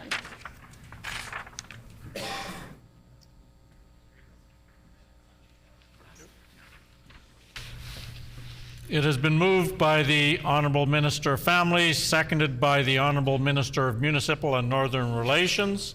Whereas, in accordance with Section 33.1 sub 3 of the Legislative Assembly Act, the Legislative Assembly Management Commission met on July 31st, 2023 and November 14th, 2023 to discuss the appointment process for the position of Clerk of the Legislative Assembly. And whereas the Legislative Assembly Management Commission agreed to recommend to the Legislative Assembly of Manitoba that Rick Yarish be appointed as Clerk of the Legislative Assembly of Manitoba, effective on passage by the House of a resolution affirming this recommendation. Therefore, be it resolved that pursuant to Section 33.1 of the Legislative Assembly Act, Rick Yarish be appointed as the Clerk of the Legislative Assembly of Manitoba, effective upon passage of the House of this resolution. The Honourable Government House Leader. Honourable Speaker, I just wanted to put a couple of words on the record, and I'm sure my colleague across the way would like to do so as well, in respect of the appointment of Rick Yarish as our new legislative clerk. I first and foremost want to congratulate him. It was a very easy decision when we met in July and in November. It was an easy decision because Rick has proven himself to be beyond capable and have the skills and the knowledge and the institutional knowledge to help run this assembly. As I have said many, many times, and of course my colleague along the way, we as House leaders, no matter where we sit on this side of, in this chamber, are only able to do our job because we have good, knowledgeable clerks. And we just spoke about Patricia yesterday, and the same holds true for Rick. I've said it many, many times in this House. I would be lost without him as the former opposition House Leader, and certainly now as the government House Leader, because there is simply so many rules to know and to understand, and to also see how they play out in the Assembly. And so I want to say miigwech to Rick.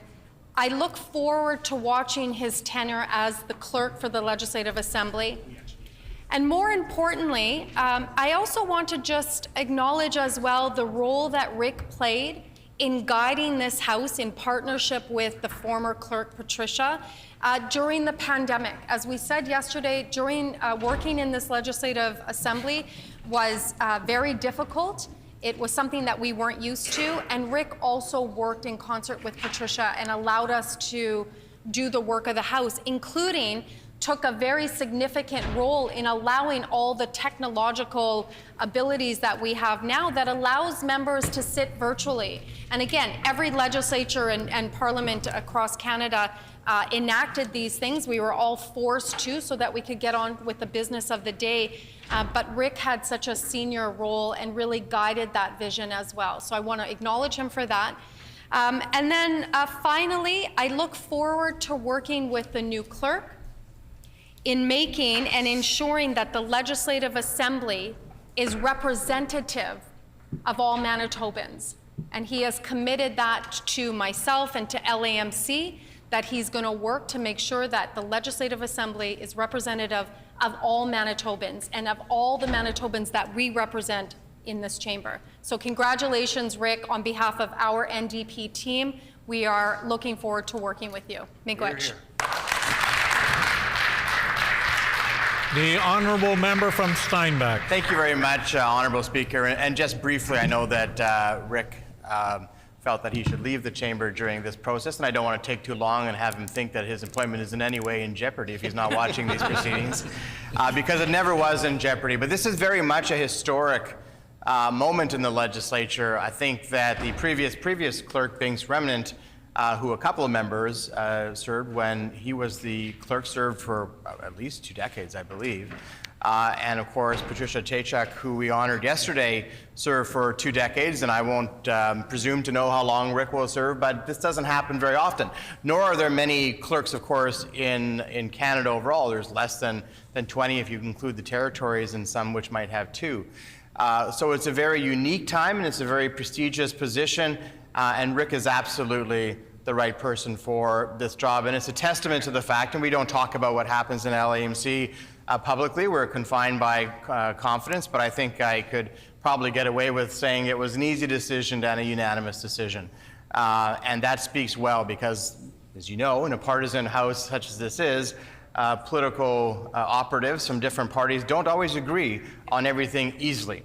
And we easily agreed that Rick Yerush was the right person to guide the legislature, and it really is guiding in many ways, guide the legislature through the times that we have and the times that will come. And I've appreciated over my time here seeing him grow into the role as the deputy clerk and now in clerk. I've certainly seen the advancement that he has, both in terms of his knowledge and his tenure and his ability to navigate difficult and sometimes emotional circumstances that happen in this House. So we all have great faith in Rick. We all unanimously approve his appointment, and we wish him Godspeed in this new journey in his life.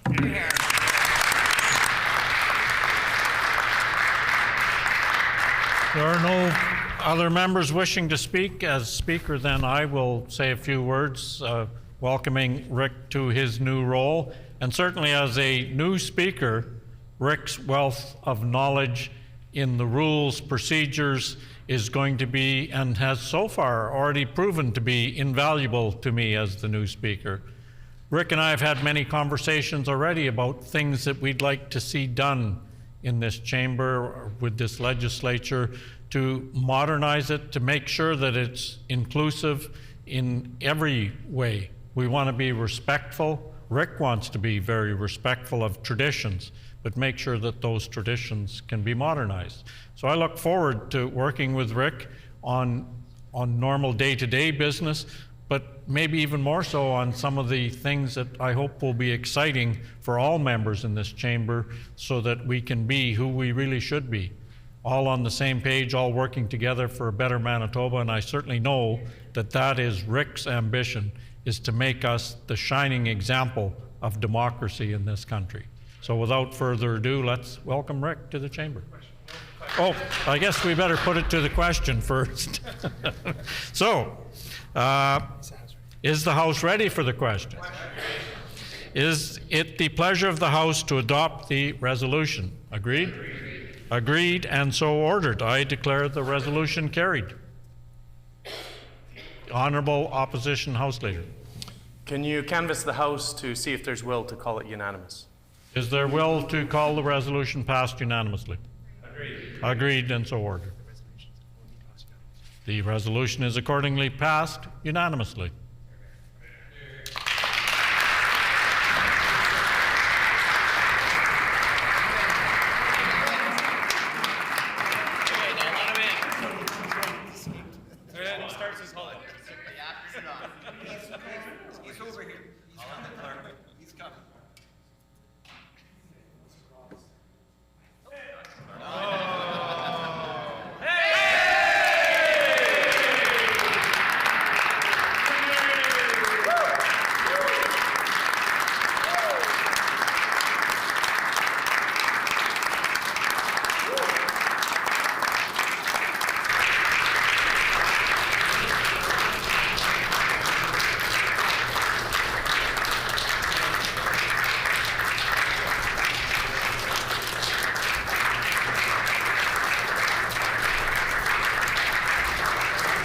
Welcome aboard. Now get back to work.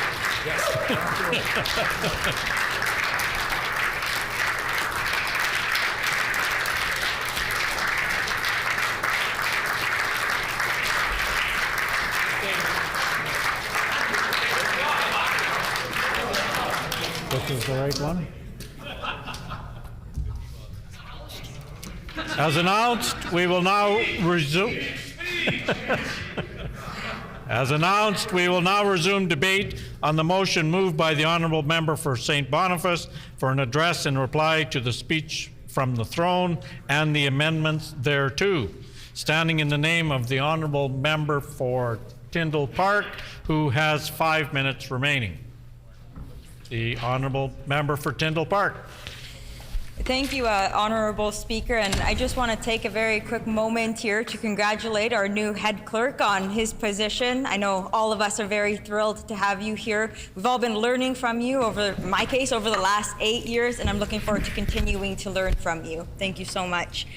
You know, Honourable Speaker, yesterday I had the opportunity to thank my constituents, to speak a little bit about the volunteers on my campaign, to talk about healthcare, seniors, and the cost of living. And with my remaining time here this afternoon, I want to finish my remarks on the importance of anti-scab legislation, Honourable Speaker, and banning replacement workers. Honourable Speaker, British Columbia and Quebec have already introduced this legislation and putting it into practice. We have the federal government who has introduced the legislation. And frankly, Honourable Speaker, Manitoba should be taking the lead on it. This NDP government needs to introduce anti-scab legislation immediately. Honourable Speaker, one of the things that I was very, very shocked with that was completely absent from the throne speech was immigration.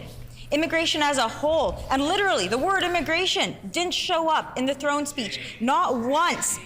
Manitoba, our great province, needs immigration. We need immigration more than immigration actually needs us, Honourable Speaker.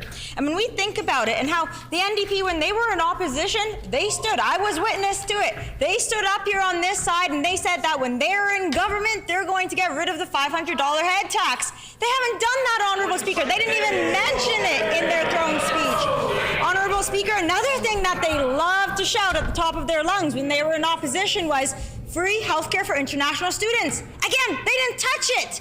This was their opportunity, Honourable Speaker, and it was lacking from the throne speech. I'm very, very concerned about this. There are thousands and thousands of Manitobans who are very concerned about this.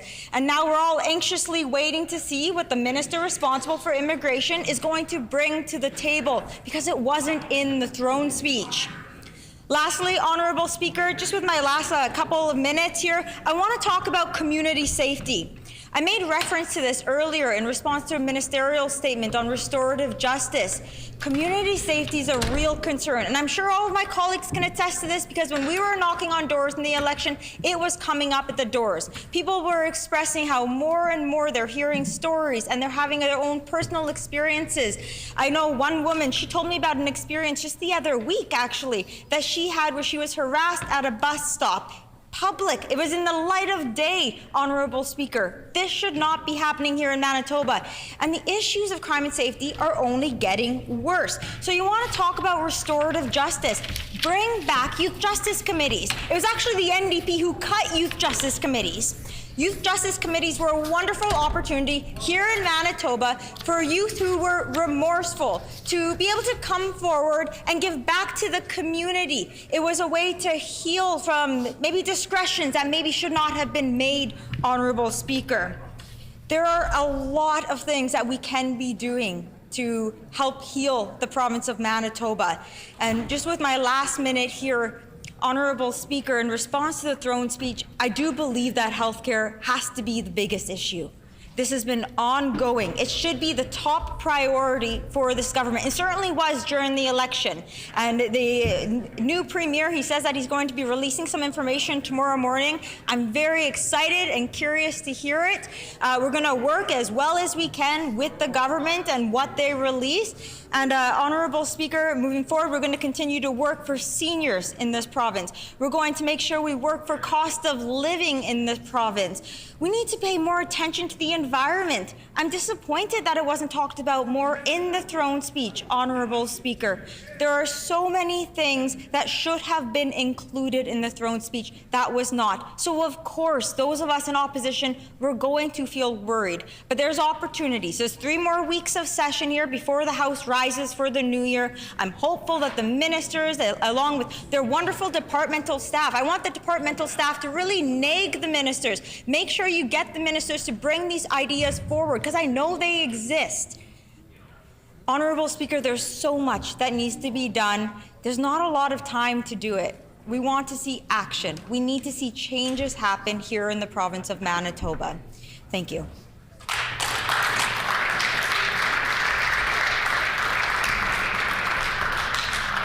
The honourable member from Midland.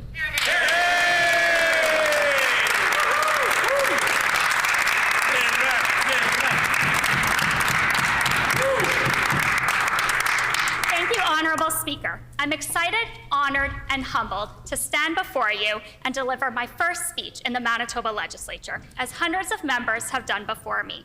I want to congratulate all members on their election. I'm excited to see the energy, youth, and diversity of experiences around this room. I look forward to learning and growing from each and every one of you as we work to serve our constituents and tackle the opportunities and challenges for the betterment of Manitoba. It's hard to believe that 107 years ago, I would have not have had the opportunity to stand up here today. There have been women before me who have trailblazed the way for us young women to be able to enter elected office. In my lifetime, witnessing Bonnie Mitchelson, Mavis Talio, and Rochelle Squires, to name a few, and follow in their footsteps is a responsibility I do not take lightly. I am especially grateful to have in our presence here today a trailblazer herself, our Leader of the Opposition and member for Tuxedo. She was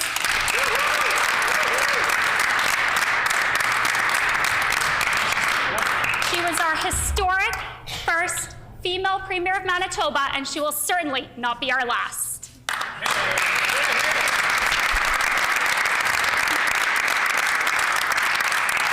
I want to thank my Midland constituents for electing me and putting their faith and their trust in me to serve them. It is you who elected me into this building, and that is not something that I will ever forget. I'm also very proud of the electoral district that I represent. Our families are at the heart of our communities, our farms, churches, businesses, schools, community centers, and everything in between. As I speak today, I draw strength from my family. They have been by my side every step of the way. My parents and brothers for their encouragement and support, and my brothers for their advice and often criticism as siblings go to get me to where I am today. my husband and my children, my husband Matt and my children Charlotte and Will. As all members know, political office is a strong and difficult family commitment. So there are not enough words in the dictionary for me to thank them and for them to be part of this journey with me. They would be here today, but my children are learning from the incredible teachers and childcare educators that they have. I look forward to having them by my side as I serve in this legislature. They represent the present and the future, and the very reason that I am here today. I'm honored to have been appointed to the role as critic for families, accessibility, and gender equity. Our young people need a good basis to thrive on and to succeed. The fundamentals of education, access to jobs for a good career, and affordable housing. These are all important for our children and young people to succeed. I will hold the government to account, to advocate on behalf of all our parents, other parents like myself, who are raising the next generation of our future leaders.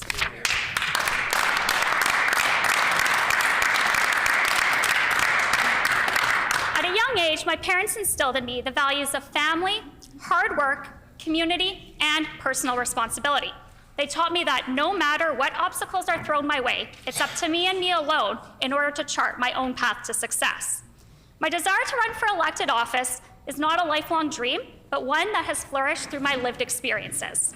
First and foremost, I want my children, who are both under 5, to grow up in a world where we foster success and not criticize it. I want our children to get the education that we have all been afforded to get good career paths into the future. I want them to be able to go to the mall with their friends without fear for their safety. And I want our future generations to want to live here and want to stay in Manitoba, because it really is a great place to work and raise a family. My constituency and I are very similar. We both have urban and rural elements. Midland is home to many small communities, but it's also attracting new people and young families into the bedroom communities just outside the perimeter. My home community of LaSalle is now over 3,500 people, many of which are young families and children going to school, playing at the community center, and playing sports outside. Many of these individuals and families commute into Winnipeg every day for work, activities, and sports. The rural-urban divide has always been a challenging one for all political parties. However, my background offers a unique perspective to not only my constituency and its changing demographic, but also for the growing needs of Manitoba as a whole. Born and raised in Winnipeg and attending university in Southern Ontario, I would have never thought I would follow in my father's footsteps and go into the agri-food industry. But graduating during the economic crash of 2009, I moved back home to Manitoba and have since dedicated my career to advancing economic development and growth in the agri-food and manufacturing sectors in this province. Throughout these experiences in my career, I know firsthand that the communities and Manitoba economy is reliant on the health and success of our rural communities in Manitoba and in southern Manitoba. The throne speech, although quietly touched on the needs of rural communities, failed to truly recognize the importance of our communities to the economic horse of Manitoba. Hear, hear. Midland is a significant contributor to the economic GDP of Manitoba. When it comes to economic impact, it hits far above its weight class. In Rosenort, for an example, in a town of 800 people, 5 manufacturing plants employ over 1,000 people. Over 50% of those individuals commute from Winnipeg into the town of Rosenort to keep that economy and to keep the many, many industries and businesses that rely on those plants flourishing for our province. Carman, Morris, and Oak Bluff all have established and growing industries, food manufacturing and food processing. We know that we in southern Manitoba and in Midland have a lot to offer. We have great world-class industries, and I want to see that taken to the next level. While working in the food industry, I experienced agri-food processing and manufacturing opportunities flock to other provinces. Saskatchewan and Alberta thrived under PC leaderships, while under the previous NDP government, our economic growth potential was seemingly stalled. What I can speak to from my experiences is that governments can make a big difference in creating a pro-investment climate. It comes from the nuances of how cabinet ministers and senior government officials are available and the openness and willingness to listen and engage and act. For the past 7 years, the PC's economic growth plan encouraged and engaged and collaborated with our key sectors, and as a result, encouraged people, jobs, and entrepreneurialism to come back into Manitoba. A climate where homegrown entrepreneurialism is rewarded and not vilified or bogged down in red tape. This is the type of government that Manitoba needs, and this is the type of government that the PC government implemented and stood by. Here, here. The work was just beginning. And this progress of opportunity was one of the reasons that I decided to seek elected office in an effort to keep it going. However, the throne speech identified no plan to encourage investment in our province. We need to ensure we're not losing out to other jurisdictions across Canada, and that the system is not created so that entrepreneurs and small local business leaders give up, as was the case under the previous NDP government. Furthermore, the throne speech ignored a key piece of what keeps our economy running, ensuring our roads and bridges are in workable order so that our goods and services can move in and out as efficiently and effectively as possible. Our producers and businesses need to be able to move product to consumers. This is a key part of the supply chain and is a key part of what keeps our province in well and good economic order. Without proper road infrastructure for our supply chain, the entire economy suffers as a result. Right. Yep. The throne speech also failed to mention investments, much needed investments in water management. Manitoba goes through periods of flooding and drought. This is nothing new. We do have an abundance of water in Manitoba, but the water needs to get to areas where we need it. Oftentimes in the Red River Valley, Morris will be flooding, but farmers in the Pembina Valley near Carmen are desperate for that water. Businesses invest and communities grow when we have an adequate supply of raw and potable water. These are the critical components to developing our region to its fullest potential. A big part of my career has been advocating to remove these types of barriers that hinder growth and development. However, it takes a willing government to look beyond today and for tomorrow. This is something that the throne speech severely lacked in. Midland is a large and beautiful constituency, spanning south to the Red River of Morris, heading west to Carmen, past Stephen Field Provincial Park, up to St. Claude, and back to within the perimeter to McGillivray Boulevard. Midland has many gems, from historical venues like the Miami Railway Museum to the expansive areas of wilderness and provincial parks we enjoy, such as Stephen Field Provincial Park. All these attractions drive ecotourism and tourists alike to our region. Unfortunately, the throne speech failed to mention the importance of tourism to not only our local communities, but also to Manitoba's economy as a whole. We have already seen significant growth in the number of people who come to our province, and the purview of this government to create an economic environment where tourist-based businesses are not just surviving, but thriving, lacked in their forecast and their outlook that was in the throne speech. I don't have to explain the importance of the economy to this side of the House. Our party understands that we need the right investments in place to ensure the prosperity and economic sustainability of our communities. Unfortunately, the throne speech fails to have that forward outlook. My constituency is home to some of Manitoba's most prosperous farmland. And while I was pleased to see the throne speech indicate that the NDP respects producers who produce the food we eat, farmers require more than just lip service. Producers in my constituency are worried, and rightfully so. Having previously worked in the livestock industry, my past experience has shown me that the NDP is talk and no action when it comes to our farmers and our producers. In my experience, right now, sitting in this room, and the very Minister of Agriculture who voted for a hog moratorium, This is the exact reason why our producers have no assurances that their livelihoods will not be attacked. The throne speech did nothing to commit to providing farmers and producers the support they need to ensure that we as Manitobans have access to safe, reliable, and affordable food. The throne speech is not advocating on behalf of farmers. There is still no clear directive from the NDP on the carbon tax, and their flip-flop is frustrating to farmers and to Manitoban families. The NDP Liberal carbon tax has made it more expensive for farmers who grow the food that we need to eat. This is a basic necessity. Farmers have no alternative but to use grain dryers to transport their product, process the product until it reaches our table as a family. This is how the supply chain works.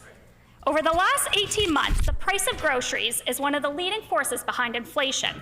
Yet the NDP continue to support a tax on our farmers rather than lower food prices for all of Manitobans. Cost of living and inflation are issues I hear often from my constituents.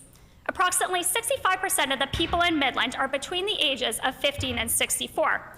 Baby boomers, my parents' generation, who are entering retirement age, and young people that are entering their university and post-secondary careers.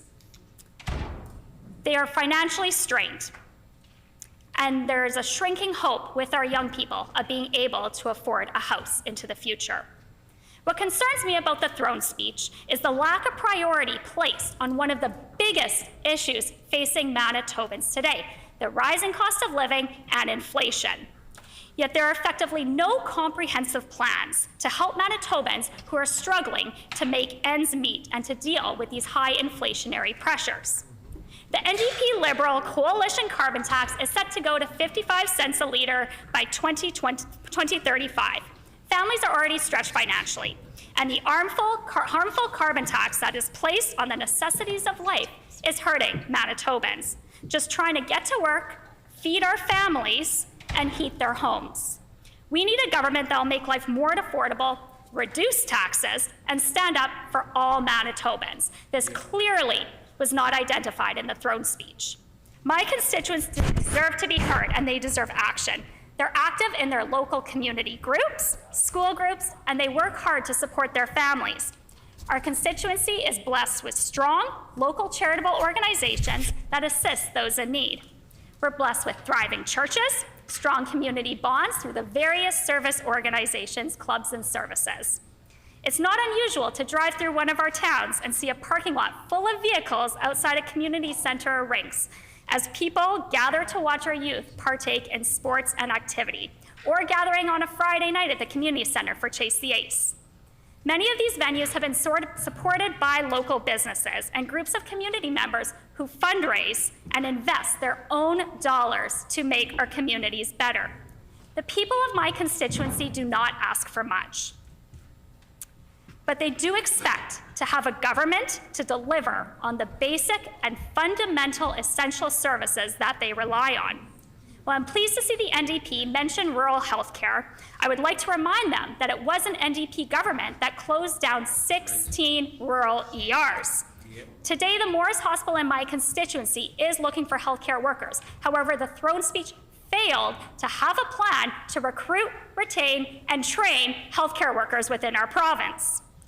Furthermore, there was no mention of ensuring our seniors can remain in their home, in their communities, while receiving home care.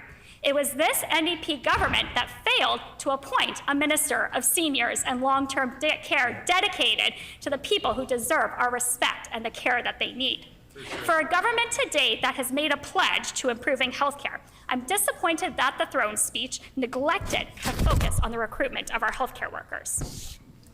I suspect that what the NDP will find is that the problems and challenges we face in our province are complex, nuanced, and multifaceted.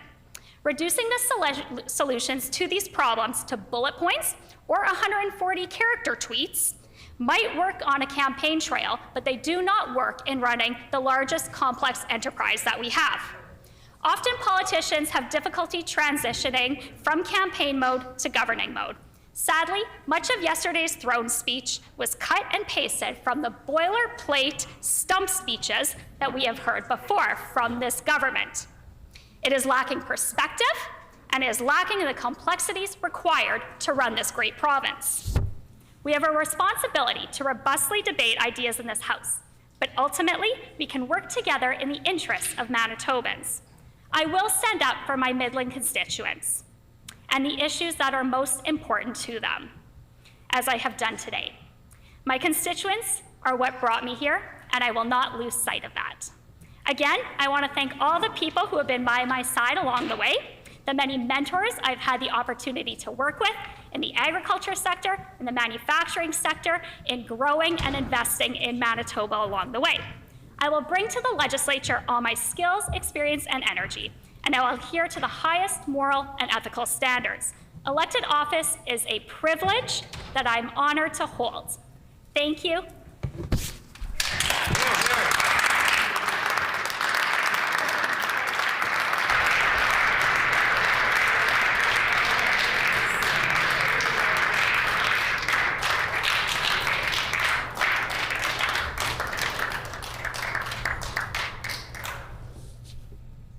The honourable member from Radisson.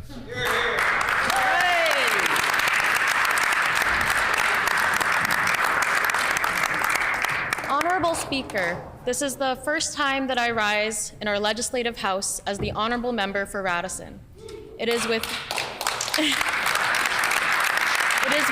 great humility that I acknowledge this is also the first session that you serve us as Speaker and Deputy Speaker. I extend my sincerest congratulations and thanks for your willingness to keep this body of MLAs a class with many firsts in order. And speaking of firsts, we just congratulated our new clerk, Rick Yarish. I would like to thank our new clerk for the work that he did to ensure that us 2023 MLAs could have the smoothest transition possible. I understand that this is the first class that the legislature has ever seen, and if I can speak for our entire rookie class, I think we're all very grateful. Yeah, that's true. I would also like to deliver profound thanks to the Lieutenant Governor for overseeing this transition of governments, which signifies our province's optimism and desire for change. The Lieutenant Governor has also marked this moment with a history-making throne speech laying out our new NDP government's plans to steadily move our province forward in a true progressive fashion. A fashion that includes working hand in hand with those on the front lines. These are challenges that Manitobans want us to solve and will.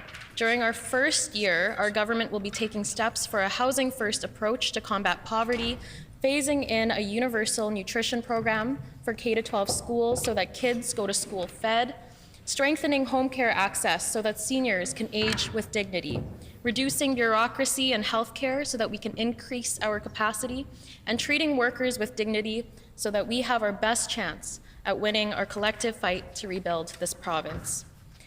I have the utmost confidence that the Premier and our government team will deliver justice to those who have paid dues that are not theirs. People who have had to decide between food and shelter, paying an arm and a leg for a head of lettuce, being forced on highways to other provinces for medical attention. These are difficult times, but our team is up for the task. Gratitude has led me to a space as grand as this and is the reason that for me, the honor of serving Radisson will never be taken for granted. Therefore, it's only fitting that I begin with a round of thank yous and acknowledging those who made this happen. The momentum that we had in Radisson brought hope from across the globe. From my loved ones abroad in the Philippines, to colleagues that I've met through grassroots advocacy across Canada, to those just living down the street from me in Harborview South. It took labor, love, and sacrifice from all kinds of unexpected places to make this happen.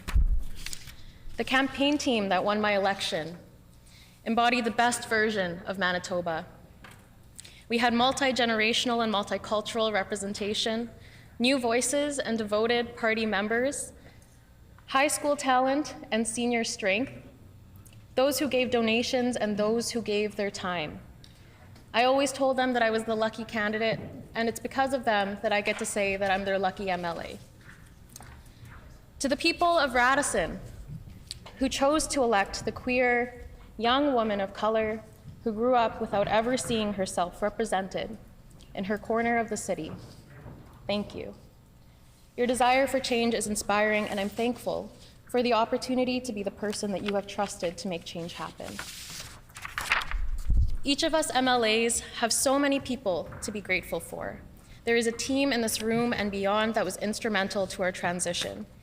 Thank you to the legislative staff, the caucus team, incumbent MLAs, and outgoing MLAs for their guidance, assistance, and reassurance as we take up this office.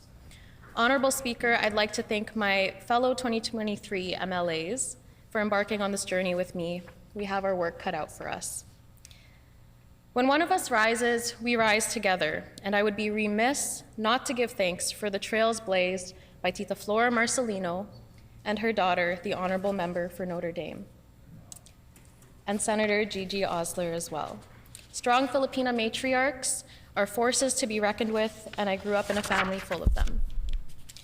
Our Demapendan, Pili, and De La Cruz clans know full well the sacrifices, determination, and compassion that our women have served as unparalleled examples for. The role models around me have worked in healthcare, education, and frontline nonprofit organizations. They've taught me the importance of bayanihan, approaching all things with love and solidarity for the common good. Because of them, I do my best to embody bayanihan, the way that so many mastered before me. Gratitude has shaped who I am today, largely because of my loved ones who are sitting up in the gallery, and a few, including my brother, who were unable to attend. After all they've done to support me, they've also made the time to share this moment with me today after sitting through question period. Thank you.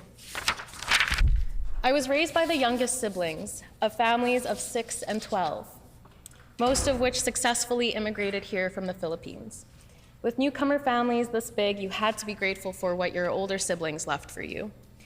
My dad's side of the family came from the second-class village of Estancia Iloilo.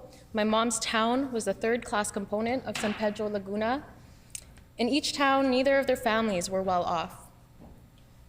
Most were surviving by subsistence. My aunts and uncles felt called to take the risk and immigrate to Canada in hope of a better life. Because of their bravery and resilience, we can proudly call Manitoba home, and in one generation, have one of our daughters entrusted to serve in its government. Coming from a country that has seen governments that maintain colonial practices, my family was one that would make every effort to, quote unquote, keep our heads down and do the work. Before me, we had not had a university graduate. We gave willingly, but none of us were wealthy. Our source of power was and is our family bonds.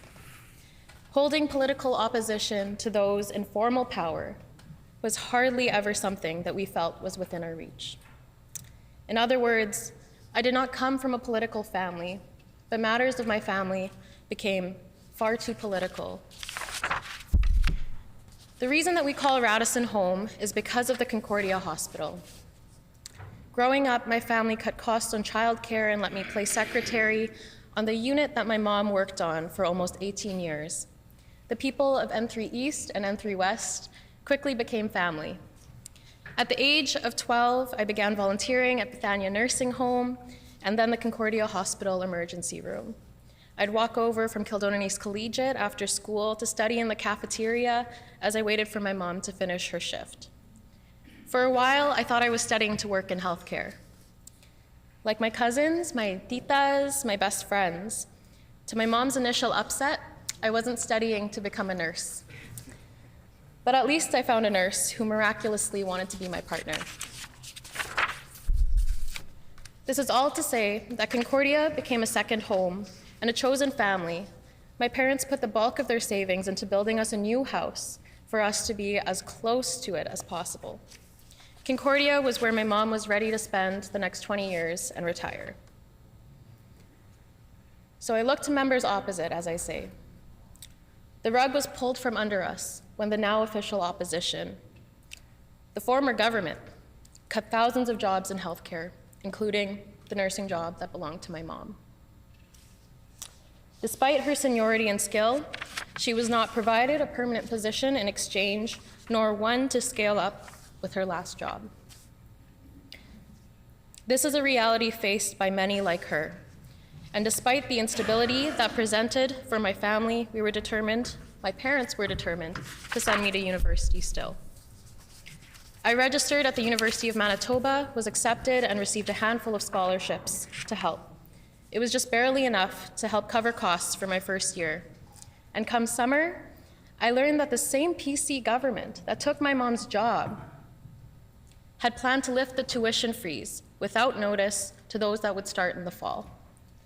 They also stripped away the right to public health care from our international student friends. The outrage brought me to protest with student organizers in this very building, before I had even ever attended my first university class. And this led me to take an active leadership role outside of my local community. To help cover costs, I held a few different full-time jobs while I was completing my bachelor degree. One being elected president of the University of Manitoba Students' Union, which gave me the privilege and honor of representing over 25,000 post-secondary students and advocating at every level of decision-making on their behalf.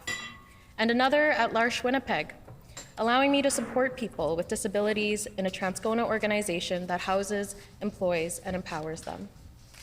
The original plan was to finish my bachelor's degree, go into psychology or law, and make a difference away from the public eye.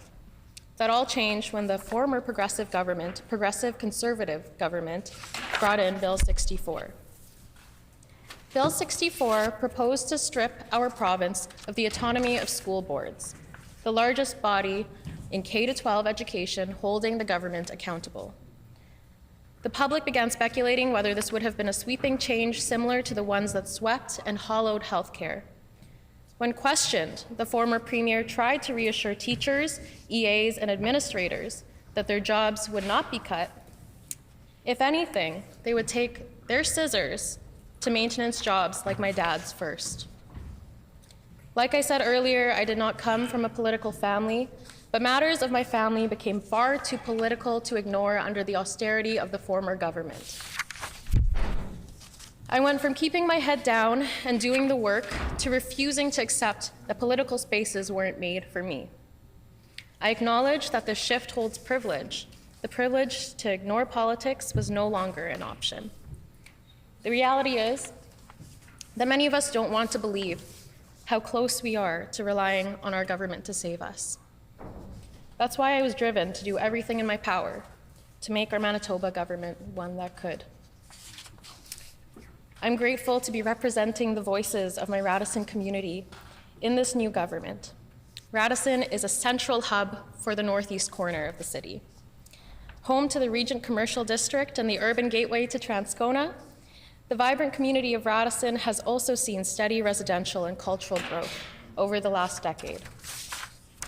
Radisson is certainly not the same as it was when the former Radisson MLA was first elected. Not only have the boundaries changed, but so have the people. Now holding the largest population of any constituency in our great province, we are a true microcosm for both all that Manitoba has to offer and all that it needs to do better. Our area is well known as Park City, largely because of the people, because of the number of parks and green space that cement us. We are home to the largest urban bioreserve in the province and biologically diverse tallgrass prairie.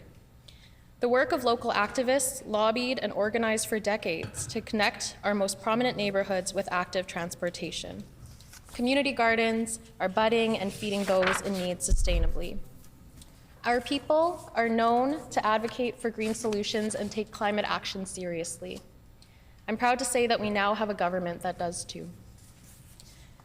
I think of the many people I met at the doorstep, healthcare workers, union workers, newcomers to Canada, budding families, single parents, and struggling students. Their concerns about affordability, income inequality, public education, and healthcare are close to my heart.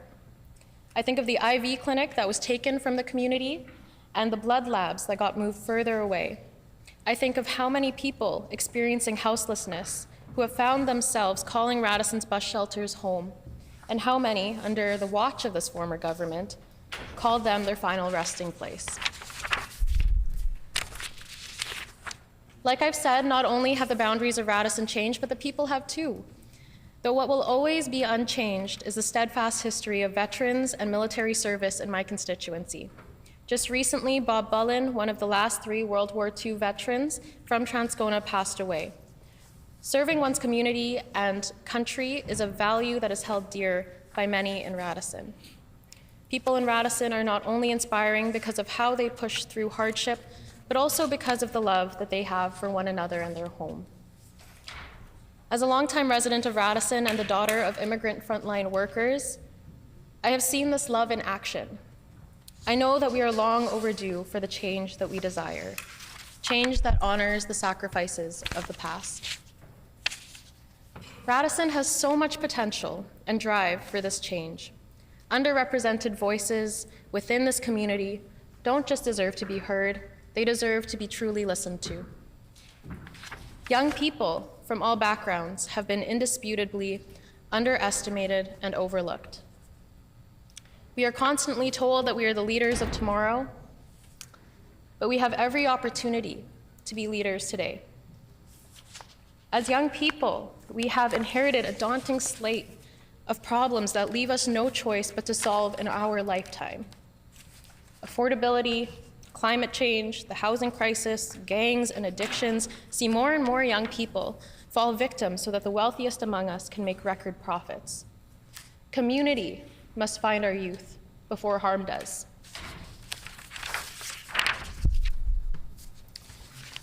I faced many questions about whether I was old enough for this job. I would like to take this moment to assure all of my naysayers that I am. I'm old enough to know and to have members of my generation being lost to addictions before they even have a chance at their first job interview.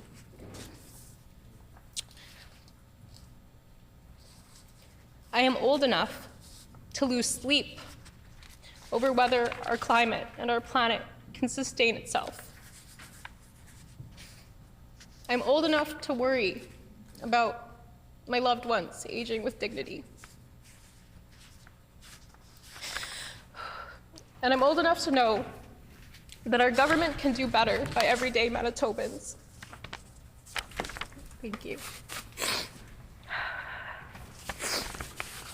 Therefore, I am old enough to be serving my constituents of Radisson today.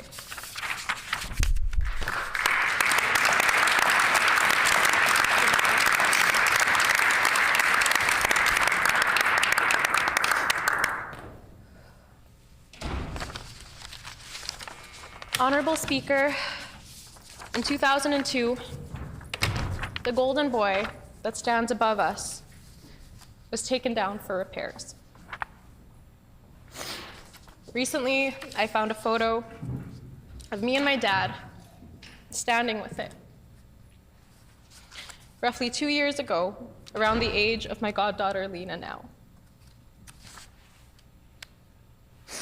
My dad propped me up in his arms with that Mr. Manitoba grin on his face as his young daughter held up an arm to mimic the larger-than-life golden boy that was behind her. Neither of us knew that 20 years later, we would both be here in a space that is equally larger than life, fighting for voices like ours to be heard.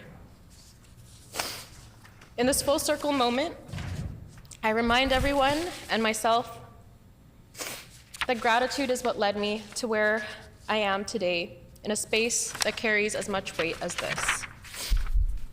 There's a proverb that reads, "It takes a village to raise a child," and as such, that child becomes the pride of the village as a whole. So I may come to this room as one, but I stand in this room as many. The confidence that I carry is from the matriarchs before me, the serving spirit of the Radisson community, and from the hardworking passion of my family. Salamat, merci, thank you.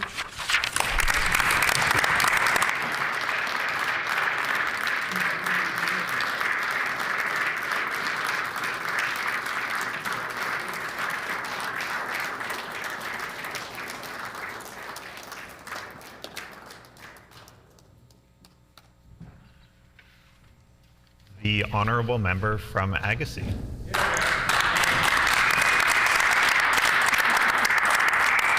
Thank you, Honourable Speaker.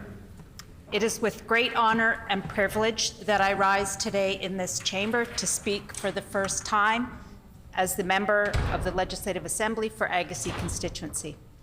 I'd like to start off by congratulating all re-elected and newly elected MLAs, and I wish each and every one of them the very best in their new roles. This is an incredible moment, and it's been an amazing journey thus far, one that I never imagined. One doesn't get this far without love and support from family members and friends. I believe it is faith and strong family values that many great things can be accomplished. I've had unwavering support from my family, my parents, Ray and Lyle Byram, sister Sharon and brother-in-law Chris Sobchuk, my brother Scott Byram and his wife Jennifer, and of course my kids, Bryn, Garrett, and Kenzie, and my partner, George Ong. You've all been a great support in so many ways, and I thank them for being there through the many ups and downs. As a lifelong resident of Agassiz, I do believe I live in the best part of rural Manitoba. I grew up on a farm and understand the needs and importance of our agriculture industry and what it means to Manitoba and the economic growth that is driven by the industry. I was taught at a young age the value of hard work, dedication, and commitment. These are the core values that have translated into where I am today. During the election, I had an amazing campaign team working hard in the background and on the ground. They helped with door knocking, setting up meetings, putting up signs, helping with social media, mail-outs, and of course, much, much more. Thanks goes out to my campaign manager, Madison Dodds, who kept me on track, and the many community volunteers. Eileen Clark for her dedication and campaign insight, and her husband, Bob. Volunteers, Clint, Julie Sigurdsson, Daryl Young, Jack Sellers, Earl Barron, Bob Wheeler, Sean Jackson, Bill and Carol Warren, Tom Tykrib, Tom Yondo, Shelley Allen, Brian and Jan Bailey, Debbie Stewart, Richard and Donna Columba, Sherry Francis, Geraldine McBain, and of course again my partner George and my parents and my siblings and my kids. And my kids who continue to support me in the background and encourage me with their positive messages and motivation when I need it most.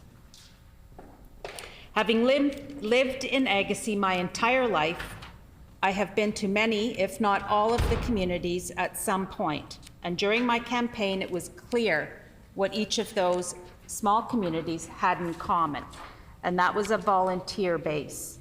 Volunteers are the backbone to communities throughout Manitoba. They're an integral part to the success of community events, celebrations, and organizations.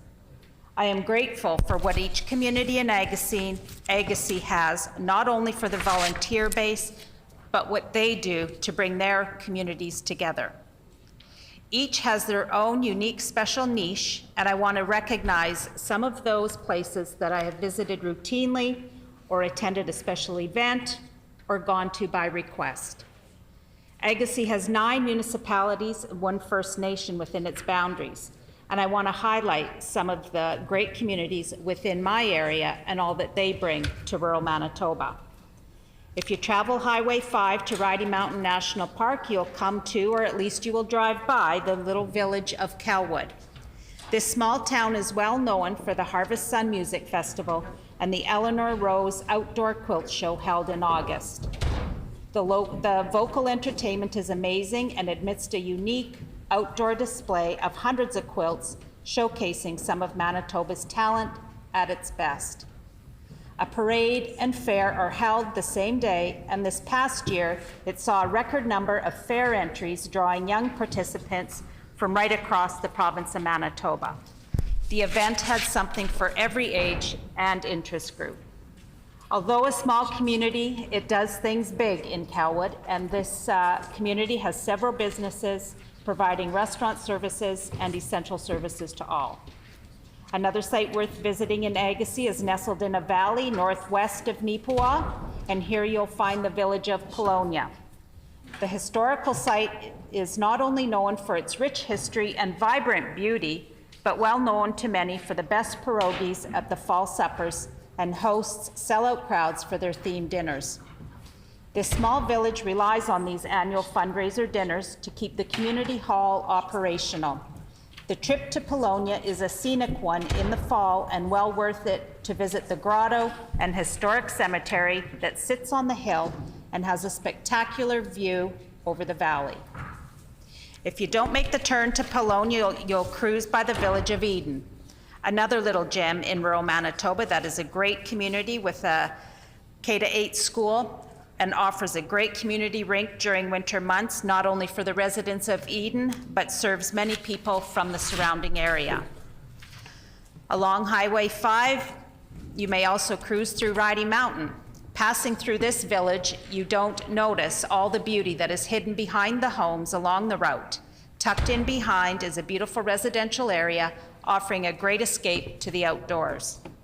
Riding Mountain is another small community providing great events and social gatherings, and one of those highlighted this year was their Bud's Buddin' Steak Night with live entertainment from 8 Track, a great little band.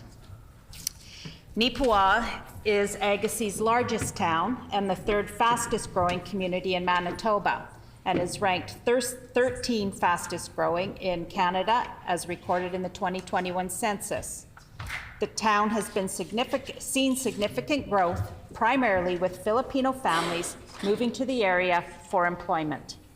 Manitoba immigration process is of great importance for the families and for employers across the province. Many have come to Manitoba through the MPNP pathway that the Conservative government put in place. Unfortunately, I did not hear anything on immigration in the throne speech delivery. Neepawa has seen significant investment from the province of Manitoba with capital projects as large as the new vocational school that many are excited about. This project would provide training to a large rural population, serving students from First Nation communities, Hutterite colonies, and many more beyond the boundaries of Agassiz. Both educators and the young people are excited that this project would be closer to home for all of them. Another investment is the new hospital, which is under construction. And my trip home from Winnipeg, I get to pass this new build and see firsthand the great progress. The thriving community is host to many events throughout the year. Not unlike many rural towns, there are parades, fairs, sporting events for all seasons, and unique celebrations such as the Filipino heritage. Neepawa is home to Manitoba Junior Hockey League team, the Titans. The small village of Franklin is a community along Highway 16 at the west side of the constituency. The village may be small, but they draw a crowd with some of the many events they host. Community volunteers often host old-time dances in the evenings and on weekends. This past summer, volunteers coordinated with another local organization and hosted their first ever fish fry, and it proved to be a great success, and I look forward to the next year event. Brookdale hosted one of its first car shows with a much larger than expected turnout of vintage cars and tractors, a show and shine and everything in between. Donations were accepted and the funds were planned to go in support of Brookdale Community Center. However, the plans for funds changed quickly when tragedy struck one of the community's young families. They had lost their home to a fire just days prior to the event. So in turn, the young group of volunteer organizers opted to have all funds be donated to that family in support and aid of their time in need. The fall supper in this community was also a big success, and with donations supporting the community. Wellwood is another little town off Highway 5, and this town has been known to celebrate big.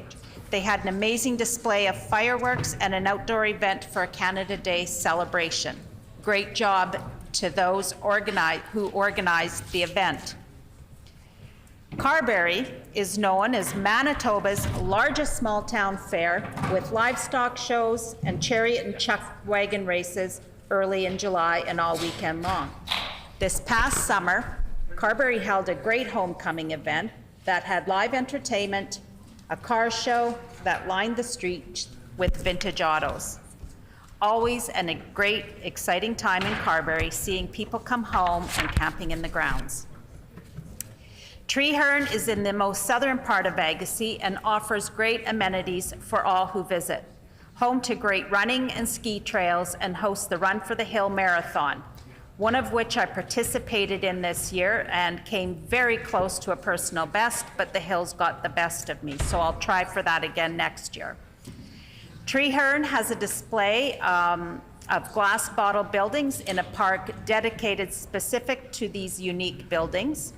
Also unique to Treeherne in rural Manitoba is the amazing Second Chance Car Museum in the town. This facility is a must-see for everyone, and you don't have to be a true car enthusiast to enjoy and appreciate the vintage display that they have in their museum. Rosendale is home to a unique all-in-one grocery store, coffee shop, and post office. It serves as the gathering spot for many to get their news and a few essential items if needed. As always, I enjoy my visits to Rosendale, also known as the Knowledge Center to the locals.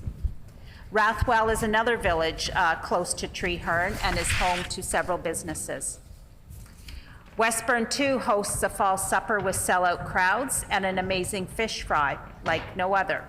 The small village draws a crowd for their slow pitch tournaments, and this year was building on last year's success, and they hosted another tournament and brought in live entertainment. Gladstone is a town along Highway 16 where many stop to take a quick photo with the iconic Happy Rock, and in the summer months, stop at one of Travel Manitoba's top 10 drive-in restaurants, Lickety Splits, where one can indulge in an ice cream and maybe a homemade burger. Williams Campground is another favorite place in Gladstone for many campers to visit in summer months. And just this year, they opened their new pool and aquatic center. With community donations and provincial funding through Building Sustainable Communities, this project was welcomed by many. Building sustainable community funding, it has been an important part of many of these rural recreation and outdoor enhancement projects throughout the province. Thank you. Langruth is a great little community and hosts a harvest festival which includes children's activities. The graffiti station was a hit this year where kids could go paint an old relic car, and another unique game to play was the cow patty bingo. Something for everyone there. Plumas is host to many fundraiser events offered through their volunteer organization, Plumas Prairie Initiatives, and another notable recognition for Plumas is the Pirates baseball team, who this year took home the Santa Clara Championship. Arden, another small community full of talent and enthusiasm, hosts the Crocus Festival in the spring and hosts many curling bonspiels in the winter. This community of talent performs many theatrical dinners, one of which I believe is coming up in December. Lansdowne Centennial Park in Arden hosted the White Mud Festival this year with food trucks and bands as far as Puerto Vallarta. Sandy Bay First Nation hosts an annual powwow, and this past summer was one of the best with a record-breaking attendance and an amazing show of fireworks. Great job to that community for a fun and safe event. Austin, Manitoba, as many know, has the Agricultural Museum, which again is a great summer and winter venue for events. Every summer, the Austin Threshermen's Reunion provides the province with a great display of tractors, steam engines, and wagon tours throughout the village. In the evening, the rodeo and stampede draw a big crowd. This family event draws people from all walks of life and from across the country. Great to see that success year after year. McGregor is a great community and has for the last number of years hosted Bull Bash Rodeo. This past year alone, this event raised over $22,000 for local organizations such as the Fire Department, Connect Club, and the local Ag Society. These are some of the small communities that make up Agassiz. Every town, village has something unique to their area, and I'm proud to showcase what they have. Each community offers so much in business, service, and delivery we can all appreciate. But one thing they have in common is groups of volunteers who dedicate and commit their time to contribute to growth and wellness in their area. I want to say thank you to those people and to those who work on the boards, committees, municipals, and town councils. You are people on the ground who make things happen. To the many businesses in these communities, thank you for providing your service in small town Manitoba. Aside from communities, Agassiz has over 20 Hutterite colonies, and those communities are growing in business and diversity across the province. Thank you for your contribution to the economic growth of Manitoba. Agassiz has 4 school divisions: Turtle River, Beautiful Plains, Pine Creek, Prairie Spirit. Each of these have their unique needs and challenges, but above all, they do an amazing job in keeping our youth educated while in a safe place. Thank you to the educators in the classroom and the support staff in the education field. Also within Agassiz are 2 healthcare regions, Prairie Mountain Health and Southern Health. We all know there are many challenges across this sector that span far beyond the borders of Agassiz. I'd like to say thank you to the healthcare professionals. I would also like to take this opportunity to say thank you to the Clerk of the Legislative Assembly and also congratulate him on his new role. Thank you to the team in that office who organized and delivered the first ever MLA school for 4 days of intensive training. This was an incredible experience for all newly elected to be in the chamber and experience firsthand the feelings and emotions of this unique opportunity of an MLA. The information and education on legislative roles and duties and the work behind the scenes was invaluable. Regardless of what political stripe we are or what side of the house we are on, for those 4 days we all sat together as one and had conversations. It was an experience I appreciated, so thank you to the clerk's office and also those who made presentations. Thank you to the team in payroll and members' allowance who shed light on what their role is, to those working in Hansard and keeping us on record. The information and collaboration during the training was an important step for all of us as we embark on this political journey ahead. Thank you to all of those that are part of the security team who greet us every day and ensure the members' safety is priority while in this beautiful legislative building. A big bouquet and thank you to the constituents of Agassiz who supported me and put their faith and trust in me by voting for me to be their next Agassiz MLA. I am passionate and committed to the well-being and future of Manitoba and the cultural diversity within the constituency of Agassiz. I'll make it a priority to continue efforts in healing healthcare and hold the NDP to their promises, making life more affordable for our young people and our seniors and keeping our rural communities sustainable. It is with honor and privilege that I will serve as the member of the Legislative Assembly for Agassiz. Thank you.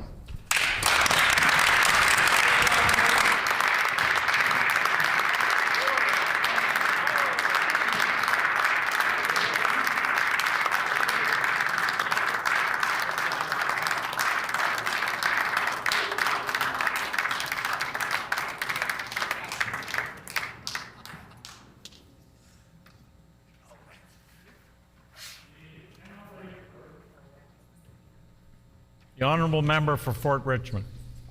Honourable Speaker, it is my truly honor to speak first time in this chamber.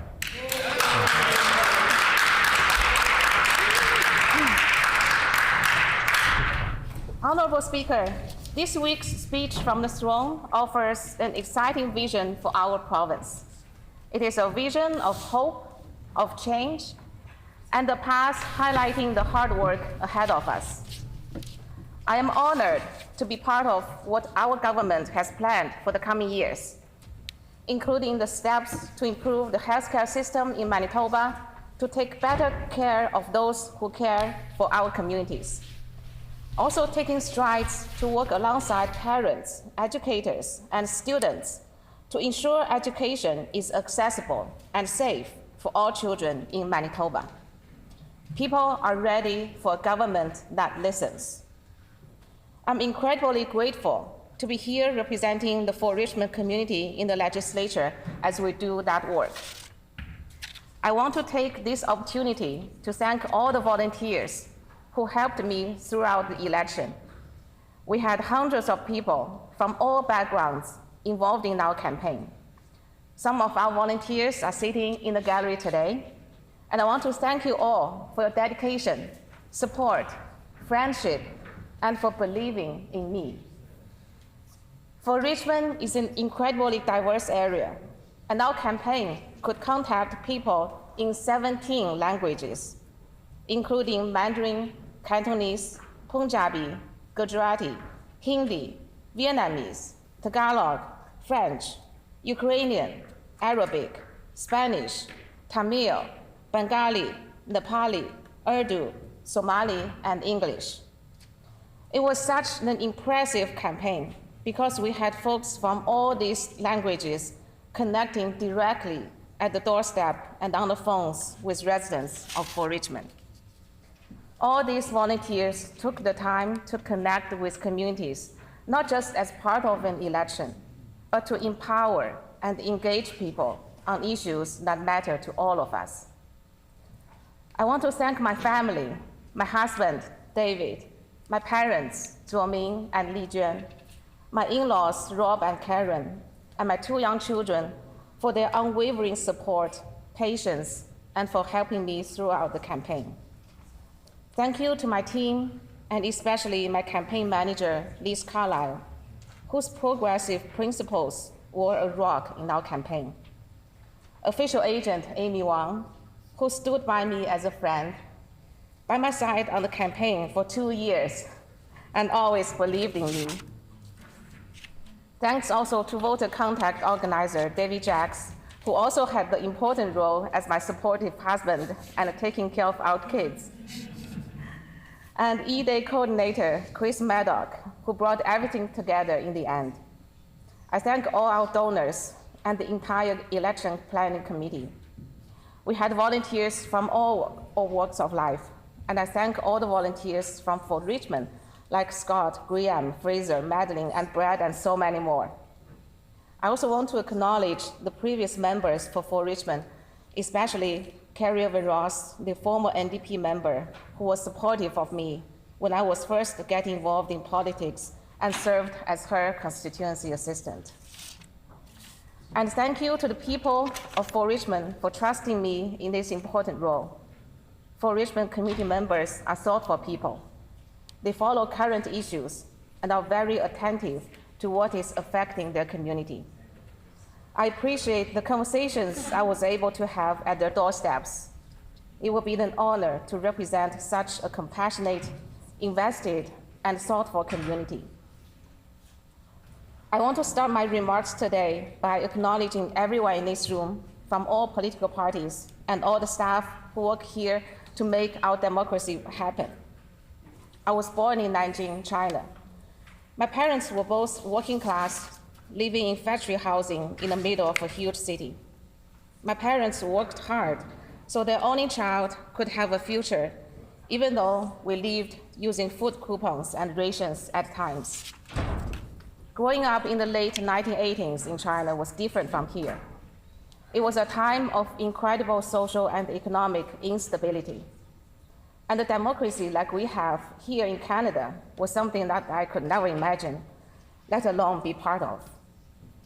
That's why I acknowledge everyone here, because I want us all to remember how important our roles are and how we should never take our democracy for granted.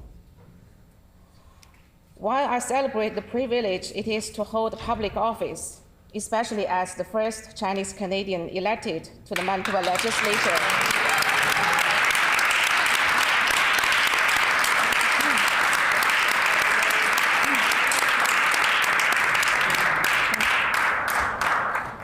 I want to reflect on the history of our community. The Chinese community in Manitoba has existed since the 1880s and has been integral to building our province. Every small community in Manitoba has a Chinese restaurant as old as the community itself. And Winnipeg's Chinatown has been a part of our social fabric for 100 years. Chinese workers from Brandon to Winnipeg and beyond helped build the railways, given the most dangerous jobs, and so many died without any rights or recognized. Laws and policies were made in Canada, like the head tax and the Chinese Exclusion Act, to prevent Chinese Canadians from entering or participating freely in Canadian society. And still, our community faces discrimination, including during the pandemic, where we had to mobilize to fight against anti-Asian racism.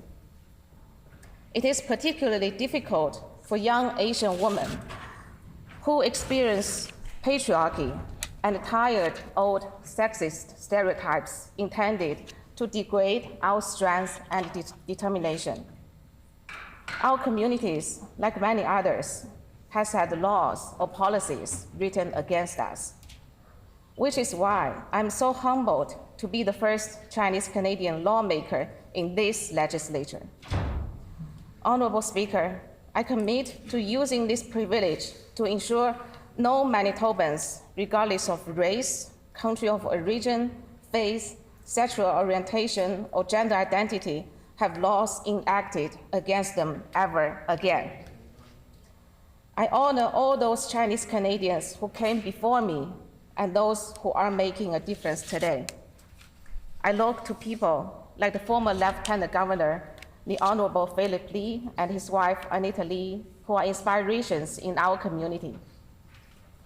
I look to Chinese Canadians who lead in the arts, like renowned filmmaker and manager of Gimli Film Festival, Alan Wang, who also serves as chair of the Fascination Film Festival and brings creative passion to our communities. And those who lead in health and social services, who work tirelessly on the front lines to serve our community. And the countless Chinese Canadians who dedicate their time to volunteering and bring people together. And I look to educators and academics like Dr. Tina Chen, whose work challenges systems of oppression, and so many others. I also look to the forgotten rail worker and the lonely restaurant owner on the prairies, and the laundry maker who faced ridicule and rejection. I look to the father who never saw his family again because of racist laws that kept them apart.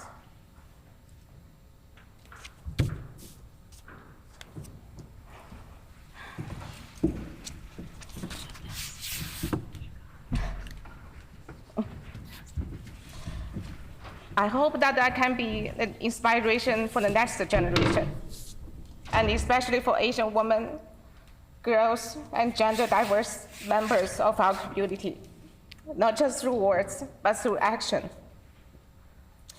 That is why our sworn speech emphasized that together we reject the division and we create a strong future for Manitoba.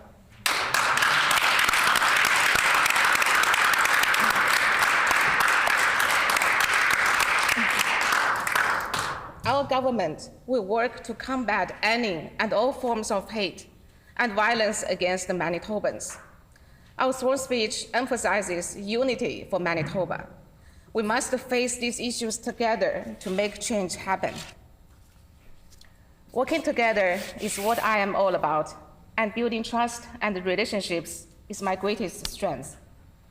I came to Canada by myself in 2009 as an international student, and I immediately became involved in advocacy work, starting at the University of Manitoba. For 14 years, my advocacy work has centered around building bridges between people and working to ensure Manitoba's diverse communities have access to services and initiatives to help make our province a better place for everyone. I served as a member of the boards for the Ethnocultural Council of Manitoba, the Asian Heritage Society, Asian Women of Winnipeg, Women of Color Community Leadership Initiative, and as a member of the Cancer Care Manitoba Newcomer Advisory Committee. Through this work, I helped organize important initiatives like Asian Heritage Month celebrations and access to information in multiple languages for Elections Manitoba and municipal elections. I helped bring the breast check screening clinic to the South End. I also helped mobilize the community, including newcomer-owned businesses, to support each other throughout the pandemic.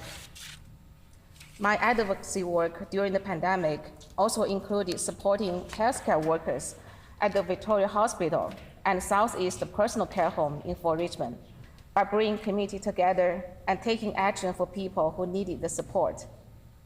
I served on the board of Family Dynamics, supporting families in need, and on the board of the Canadian Centre for Policy Alternatives, because I strongly believe we need to work together to develop smart, community-centered initiatives that protect our most vulnerable. When I was elected as school trustee in the Winnipeg School Division, I helped establish the first Newcomer Education Committee and worked with the Newcomer Education Coalition. And I worked closely with teachers, staff, and students to formally recognize Ethnocultural Heritage Month in the school division. I also strongly believe in healthy, vibrant communities, and I know the people in Fort Richmond feel the same. Every evening, you will see neighbors out on evening walks, bringing their families to the ice rinks, soccer fields, and cricket pitches, or attending Bombers games right here in the community. I achieved my Master of Science degree in kinesiology from the University of Manitoba. My studies centered around city planning and identifying how our municipal environment impacts the working behavior of older adults in Winnipeg. My background in kinesiology, and in particular about physical activity for older adults, will help me advocate for our community's sport and recreation needs. Our government is committed to supporting older adults by investing in home care and other supports so they can live independently and actively for as long as they are able. Our community values health and healthy living, and I know many people were shocked when the Victoria Hospital lost its emergency room and the Mature Women's Center. South Winnipeg has been left vulnerable with the closure of the Victoria Hospital ER, despite a rapidly growing population. Bringing back the ER will ensure that people in the South End can have access to critical health services right in the area.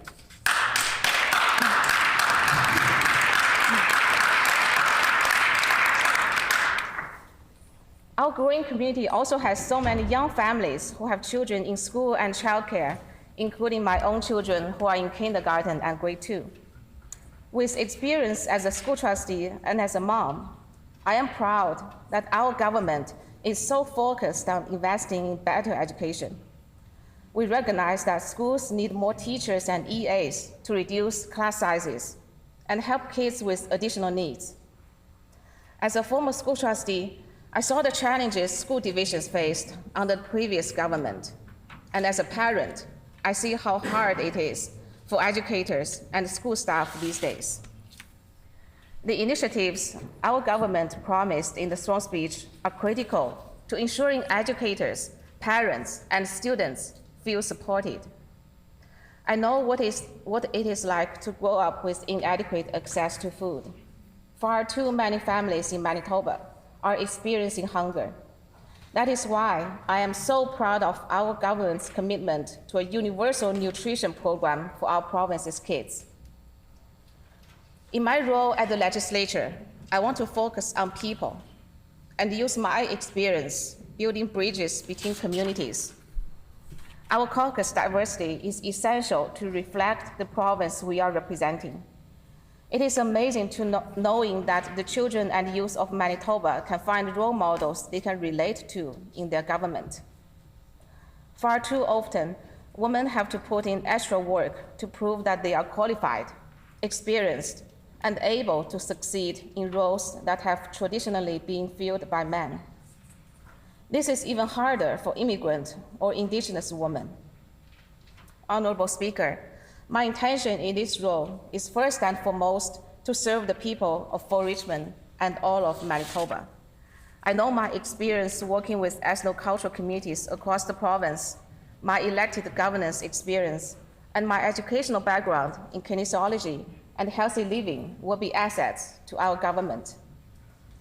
I look forward to learning and growing with my colleagues who all have something important to contribute, and I am excited to get to work for Richmond. Thank you, merci, 感谢，感恩。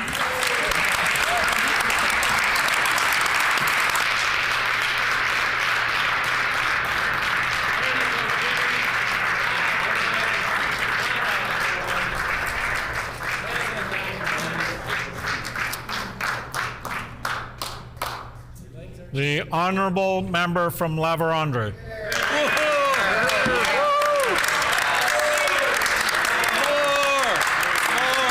Thank you, Honourable Speaker, for the opportunity to stand here today in the overwhelmingly breathtaking beauty of this chamber. I would like to take this opportunity to showcase my journey to representing one of the greatest constituencies in Manitoba. Honourable Speaker, I was born into an entrepreneurial small business family to parents that knew enjoying what we have to be thankful for in Manitoba is only possible by treating each other fair and working hard for what you have. As I grew up in the small community of Zota, Manitoba, I spent my spare time working alongside my parents on the farm or in their business. Along with strong work ethic, I was taught that education and respect for politics was what you needed to progress in life. Politics at a young age made up more than just the odd conversation around my household, and being an only child, it was often involved deeper in adult conversation than the average child. Because of this, I looked for opportunities to get further involved and learn about how political decisions are made and who makes them. This led me to getting involved in the Youth Parliament of Manitoba program while I was in high school. And unlike most kids my age, I would look forward to 4 years of participating in the mock legislative assembly each Christmas break right here in these same chambers that we sit today. Nice job. I thank this program for laying the base for my provincial political interests, but life would take me down other paths before leading me back here today. After I graduated from high school in Vida, Manitoba, I knew that a strong education would be what would allow me to broaden my opportunities. Little did I know that my natural entrepreneurial mindset, along with the passion for my community, would keep me grounded close to home. As I worked to accomplish 2 university degrees, one in commerce and the other in economics, I also worked at establishing and developing businesses. By the time I had been nearing the end of my 2nd university degree, I had established a successful import and export business which didn't leave me dependent on my local rural economy or even the larger scale Manitoba economy. For whatever reason, I never looked at where I would move my business, but instead I was focused on how my business development could grow my community. It was this passion for community that had community members approach me to run for municipal council in the 2010 election at the age of 23. The decision was easy because everything I learned and was taught up until that point told me that without hard work and getting involved, you cannot complain about the outcome. This first election was by far my hardest to date and required me to convince the community that I was there for the betterment of our community and not just an inexperienced young kid looking to make drastic changes that would be uncomfortable for the status quo. You're the man. I was elected together with a group of very supportive fellow council members who allowed me to take on many of the new initiatives, along with accepting recommendations on things that I felt would make our municipality a better place. The next 12 years allowed me to shape the political position that I have ended on today. I quickly realized how inefficient working as a closed council is and saw tremendous opportunity to function on a regional level, sharing initiatives between not only neighboring municipalities, but those with a common goal throughout the region. The entire time I served on municipal council, I sat on at least half a dozen regional boards, of which many were initiatives that I was able to start. Economic development and regional development were the strongest passions of mine during my 12 years on council. When I was first elected back in 2010, the RM of Sturtburn didn't have an active building development, a decreasing population, and a single staff office. It didn't take me long to realize that just like growth of my business and farming operation, if you are stagnant even for a moment, you're dying. Similar again to business, you aren't able to grow alone, and everything is easier with the help of capable staff. This led us to grow our staff with capable and progressive members who were willing to think outside of the boundary of the municipality. In the early years following the growth of our staff, we were able to find efficiencies and many missed opportunities.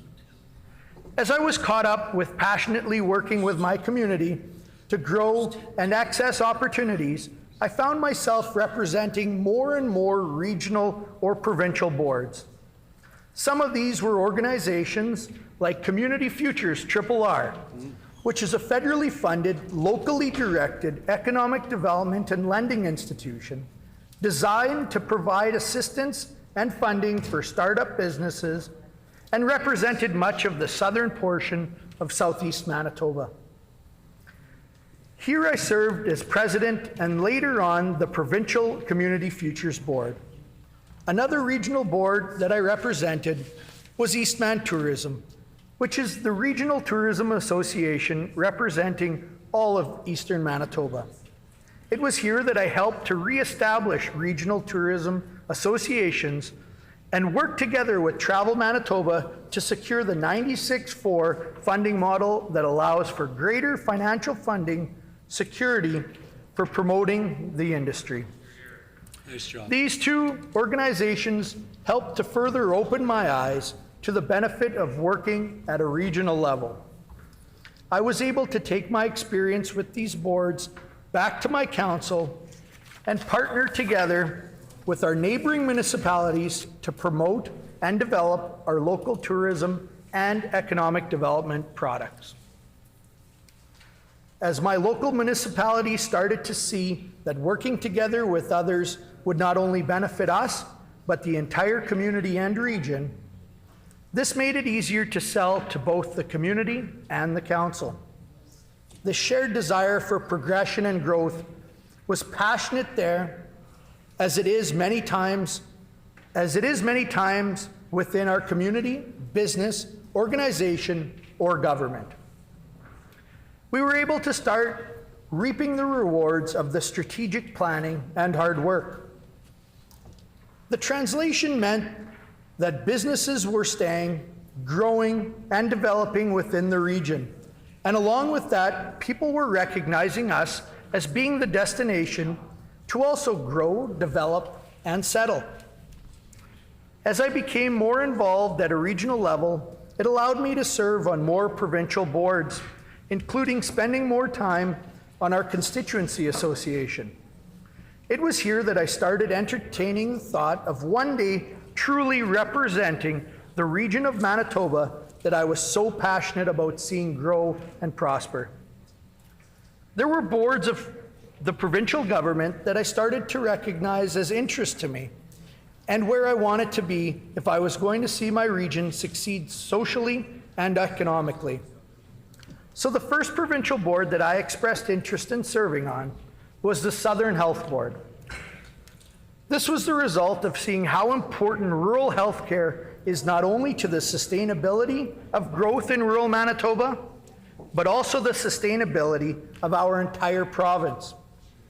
After showing interest, I was lucky to be appointed in the fall of 2016 and held a position there for 2 terms, holding the position of finance chair where I felt most comfortable within the health system.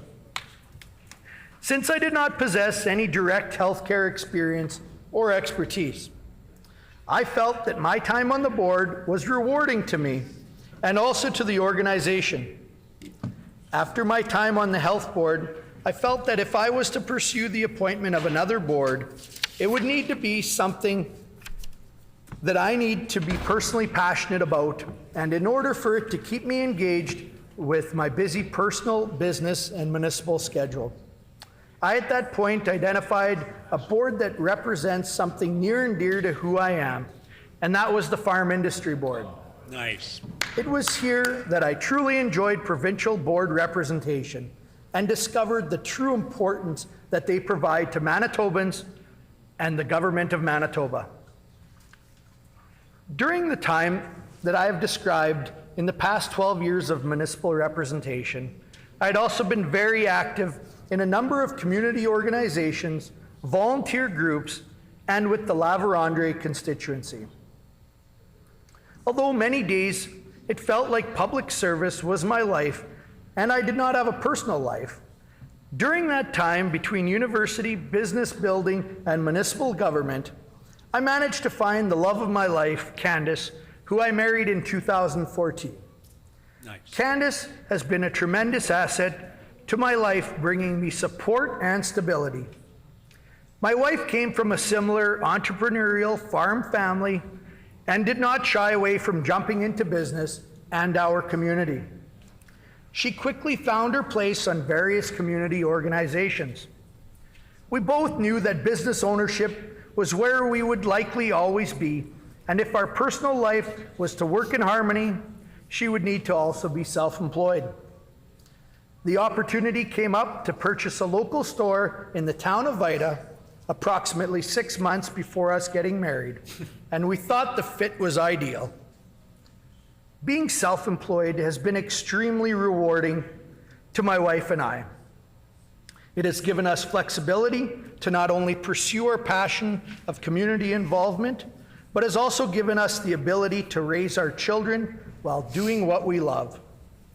My wife has taken both of our boys to her store only a few short weeks after each one was born and continues to have them with her at the store a couple days a week.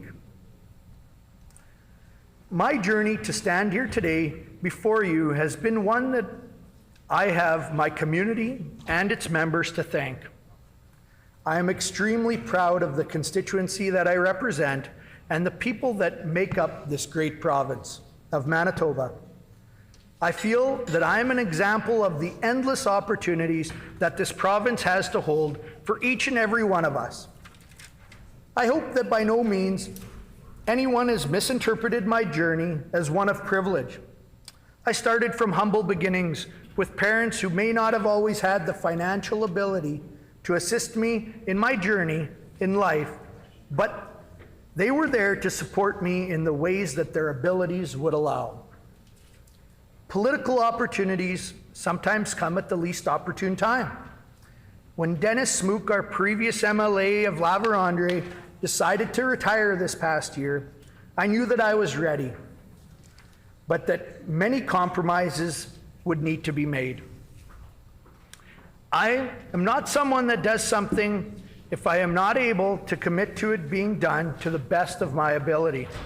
Hear, hear. When I ran for the nomination to have the opportunity to be the candidate on our most recent election, I knew that my family and the support network around me would need to be as committed as I was. Obviously, those conversations started with my wife and then expanded to my support network. It is always very difficult to name people in a thank you recognition because someone is always missed, but there are many people who deserve to be highlighted in my presentation today. At the top of my list needs to be my wife and 2 boys. My sons, Nash and Theo, only 2 and 5 years old, which has made that the hardest part of my decision. My decision to run for MLA. Together with the amazing support of my wife, Candace, they have been amazingly supportive through my journey. Nash and Theo are being raised in a fast-paced environment, and although you are generally the product of your environment, I truly feel that they enjoy all the attention around community events, parades, and the high-paced lifestyle that comes with this career. I have mentioned my support network, and that starts at the home front. Those are people like our employees that have been able to pick up the slack when not only me, but my wife have needed to be absent for several events or other personal commitments. This then extends to my parents and my in-laws. These four have been instrumental in helping along the way. Whether it be my father-in-law jumping on a combine on his way to the lake because he sees me struggling, or my parents being available at a moment's notice to help take care of the boys. They have all been there every step of the way. Along with family, each and every one of our close friends has been there at a moment's notice to pick up the slack without any expectation of compensation. It is in times like these that you truly realize the value of unconditional friendship. On the political side, I couldn't have made it all come together without the help of my constituency executive and campaign manager. Rob Pankhurst, Cameron Peters, Justin Kaler, Mark Bernard, and by far our previous MLA, Dennis Smook. Here, here. Dennis Smook has been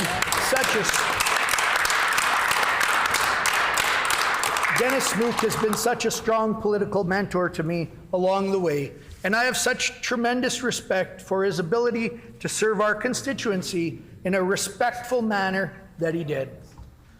I know that I have large shoes to fill, and I hope that I am able to carry out the same level of integrity that Mr. Smook was able to. Every one of these people have been overwhelmingly supportive, and in turn, I'm here today to provide that same level of passion and support for the constituents of La Vérendrye. I ran for this position in the constituency of La Vérendrye because I have felt that it is an under-recognized region of Manitoba, and not by fault of any representative or government, but instead because of the stability and strength that it is composed of. La Vérendrye is one of the most progressive regions in Manitoba, with tremendous economic strength and diversity. The constituency has one of the youngest populations in Manitoba, together with being one of the fastest growing regions in rural Manitoba. Strong in industry, agriculture, and natural resources. The region is strong in immigration and open and supportive of the ethnic diversity that we are comprised of. Exactly half of the 6 municipalities are Francophone, and although the diversity extends much further, we are proud of the bilingual communities that help shape our identity. It brings me tremendous pride to be the member of this Legislative Assembly representing a constituency that represents everything we strive to be as Manitobans. As I find my place in these chambers and this legislature, you can be sure that as passionate as I am to grow and prosper our province, I am proud of my community and my constituency. As we reflect on the throne speech, I am hopeful about the tone of togetherness for all Manitobans, and I will be holding this government to account on that commitment. Whether it be agriculture, industry, tourism, or natural resources, rural Manitoba contributes to a large portion of Manitoba's economy. Here, here. Constituencies like La Vérendrye are made up of reasonable, trusting, and hardworking Manitobans that care more about their family and community than they do the political banter. As we move forward together, I will be looking at this government to treat every Manitoban with the same level of focus and respect, regardless of their involvement with a special interest group. Many Manitobans are too busy working to build this province to have their time to lobby or, for the most part, be heard by the politicians. As we move forward to grow this province, I ask this government to consider the constituents of La Vérendrye the same as every other constituent in Manitoba. Thank you, Honourable Speaker.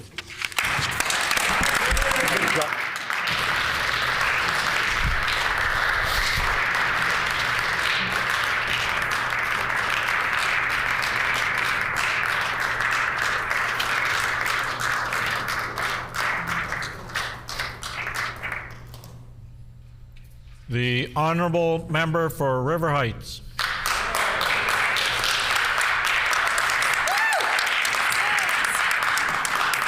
Honourable Speaker, I rise today in response to our government's throne speech in what is also my inaugural address in this Assembly. I think it only fitting to begin by highlighting what a privilege it is to be following longtime member John Gerard as the MLA for River Heights. He ably served the people of our community for an astonishing 24 years, and the standard of public service he set during that time is the standard to which all members should strive to reach. His record is made even more impressive when one considers that he was often the lone Liberal voice in this chamber. I'm certain the member for Tyndall Park will look to him for guidance as she now takes on a similar role. I know he will continue to be highly regarded by members who served with him as an able debater, a dedicated colleague, and a champion of many important causes. I'm humbled to follow in his footsteps. I do want to take a minute to express my thanks to the people who helped get me to this moment, beginning with the members of my constituency executive. It will come as no surprise to anyone in this chamber that River Heights has not always been an easy place for New Democrats. So I want to thank you, knowing that what we accomplished during this election was built on the foundation of your work and stewardship. We said from the beginning, everything is impossible until it isn't. During the campaign, I was fortunate to have an excellent core campaign team. My campaign manager, Will O'Connor, whose father ably served as Chief of Staff to former Premier Howard Pauley, along with Dylan Bonvoy, Katie Hurst, Bill Reid, Sue Hudson, Bill Carlson, and Pat McDonald, all embraced the daily grind that is an election campaign. And they recruited, trained, and encouraged the many volunteers necessary to get us successfully across the finish line. You were all truly amazing. I do want to say a word of thanks to one volunteer in particular, Lily Schreier. Lily, along with her daughter Lisa, knocked on countless doors for me. And I must tell you, Lily is the ultimate Manitoba campaign closer. I know this because I got countless phone calls from people who were so impressed that Lily was at their door that they felt compelled to call and tell me they had been waffling in their support, but then Lily showed up. And well, if I was good enough for Lily, I was good enough for them. I'll take it. The person I owe the most to is my wife, Christine. She was steadfast from the beginning, encouraging me, campaigning with me, and reminding me not to take any of it too seriously or too personally. Advice I suspect I will need to call on as this session begins. I'm not here today without you. I do want to mention our children, Sarah, Megan, Reed, Holly, and Madeline, because they are at the core of what motivates me to do this work. And I think it's something all members share, and that's people in our lives for whom we want to make a difference. They help us clarify the changes that must occur in our lifetime in order to make their lives and the lives of people just like them better, fuller, and more secure. And on the days when this work is unrelenting, unbearable, they are the ones that keep us moving forward. And I know we are all grateful for that. Finally, I want to thank the people of River Heights for the faith you've shown in me, in allowing me to serve as your representative in this place. The conversations we had and will continue to have on your doorsteps and in our community will guide me during my time here. There's a great deal we can do together, and I very much look forward to working with you in the months and years to come. Like you, my path to the Manitoba Legislature has been a long and scenic one. Out of high school, for example, my intention was to pursue a career as an actor and one day work on Broadway. Perhaps I should have been more specific. The truth is, there really isn't very much difference between the politics of theater and the theater of politics, except that in the theater, you get better lines. I grew up in the small rural community of Spirit River in northern Alberta, which was for much of my youth represented by the lone New Democrat in the Alberta Legislature, Grant Notley. Grant is, as you might have guessed, the father of the once and future Premier of that province, Rachel Notley. And he continues to be regarded by Albertans of a certain age to be one of the true giants of public life, not simply because of his legislative accomplishments, which were many, but because of the example he set for others. On issues Grant viewed as core to his principles, he was doggedly partisan. But he understood that most issues don't fall into that category. And he never let partisanship itself stand in the way of good public policy, an approach that served him and Alberta well.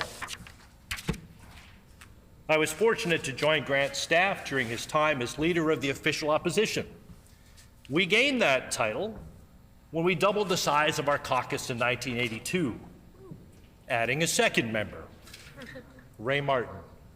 Those were heady days to be an Alberta New Democrat. And I was on his staff on October 20th, 1984,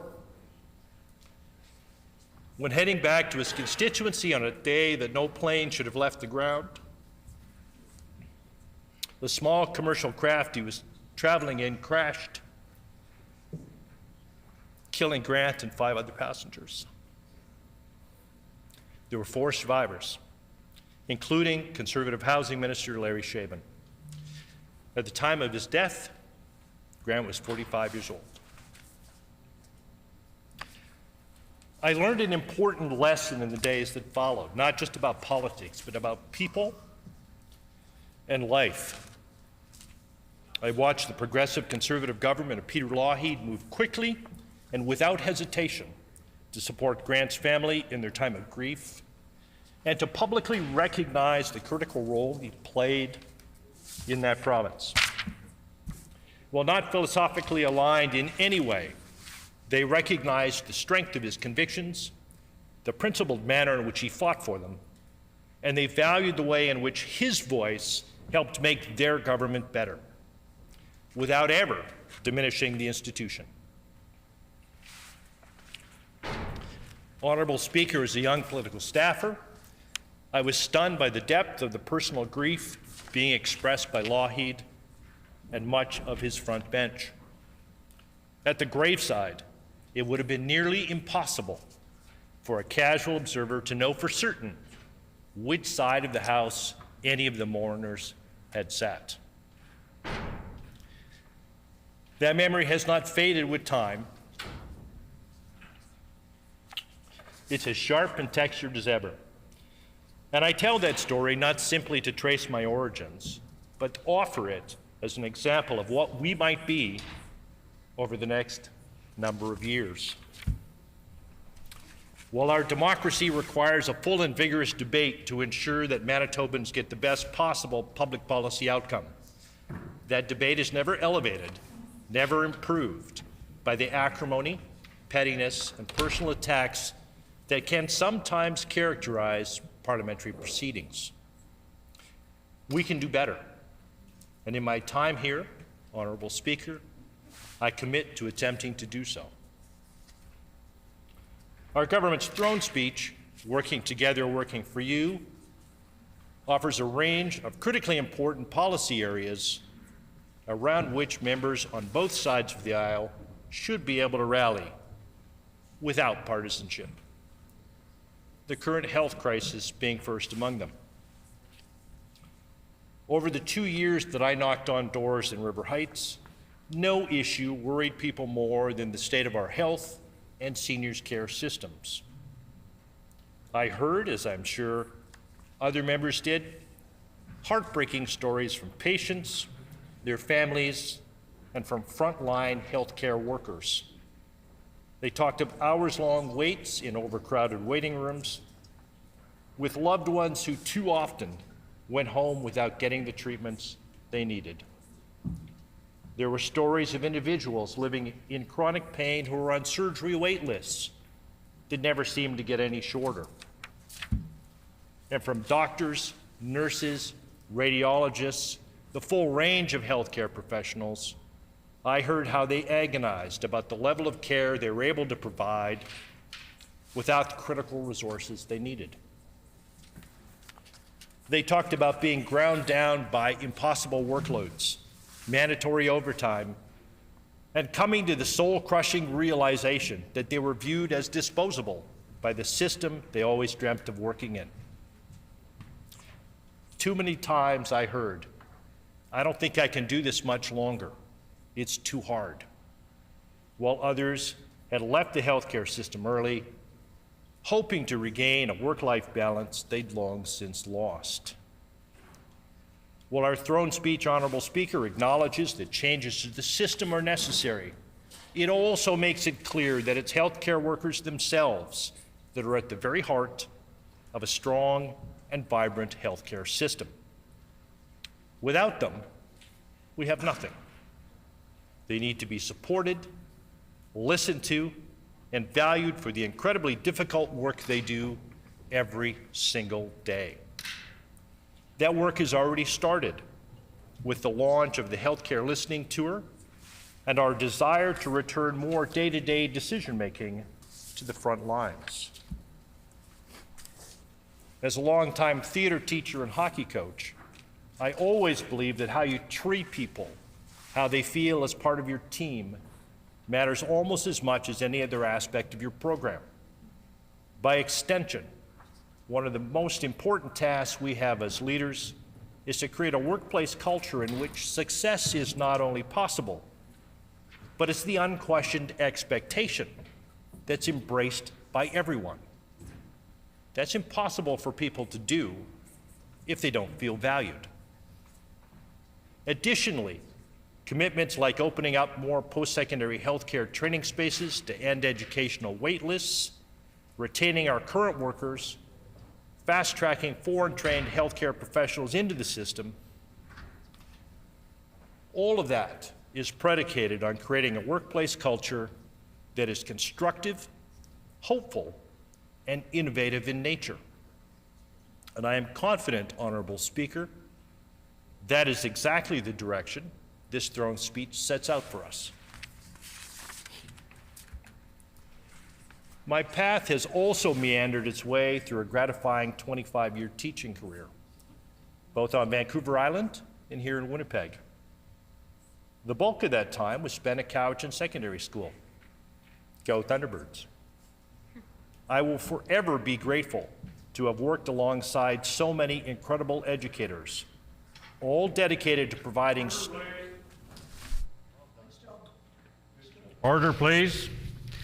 When this matter is again before the House, the honourable member from River Heights will have 6 minutes remaining. The hour now being 5 o'clock. The House is now adjourned and stands adjourned until 1:30 tomorrow. My mistake, till 10 a.m. tomorrow.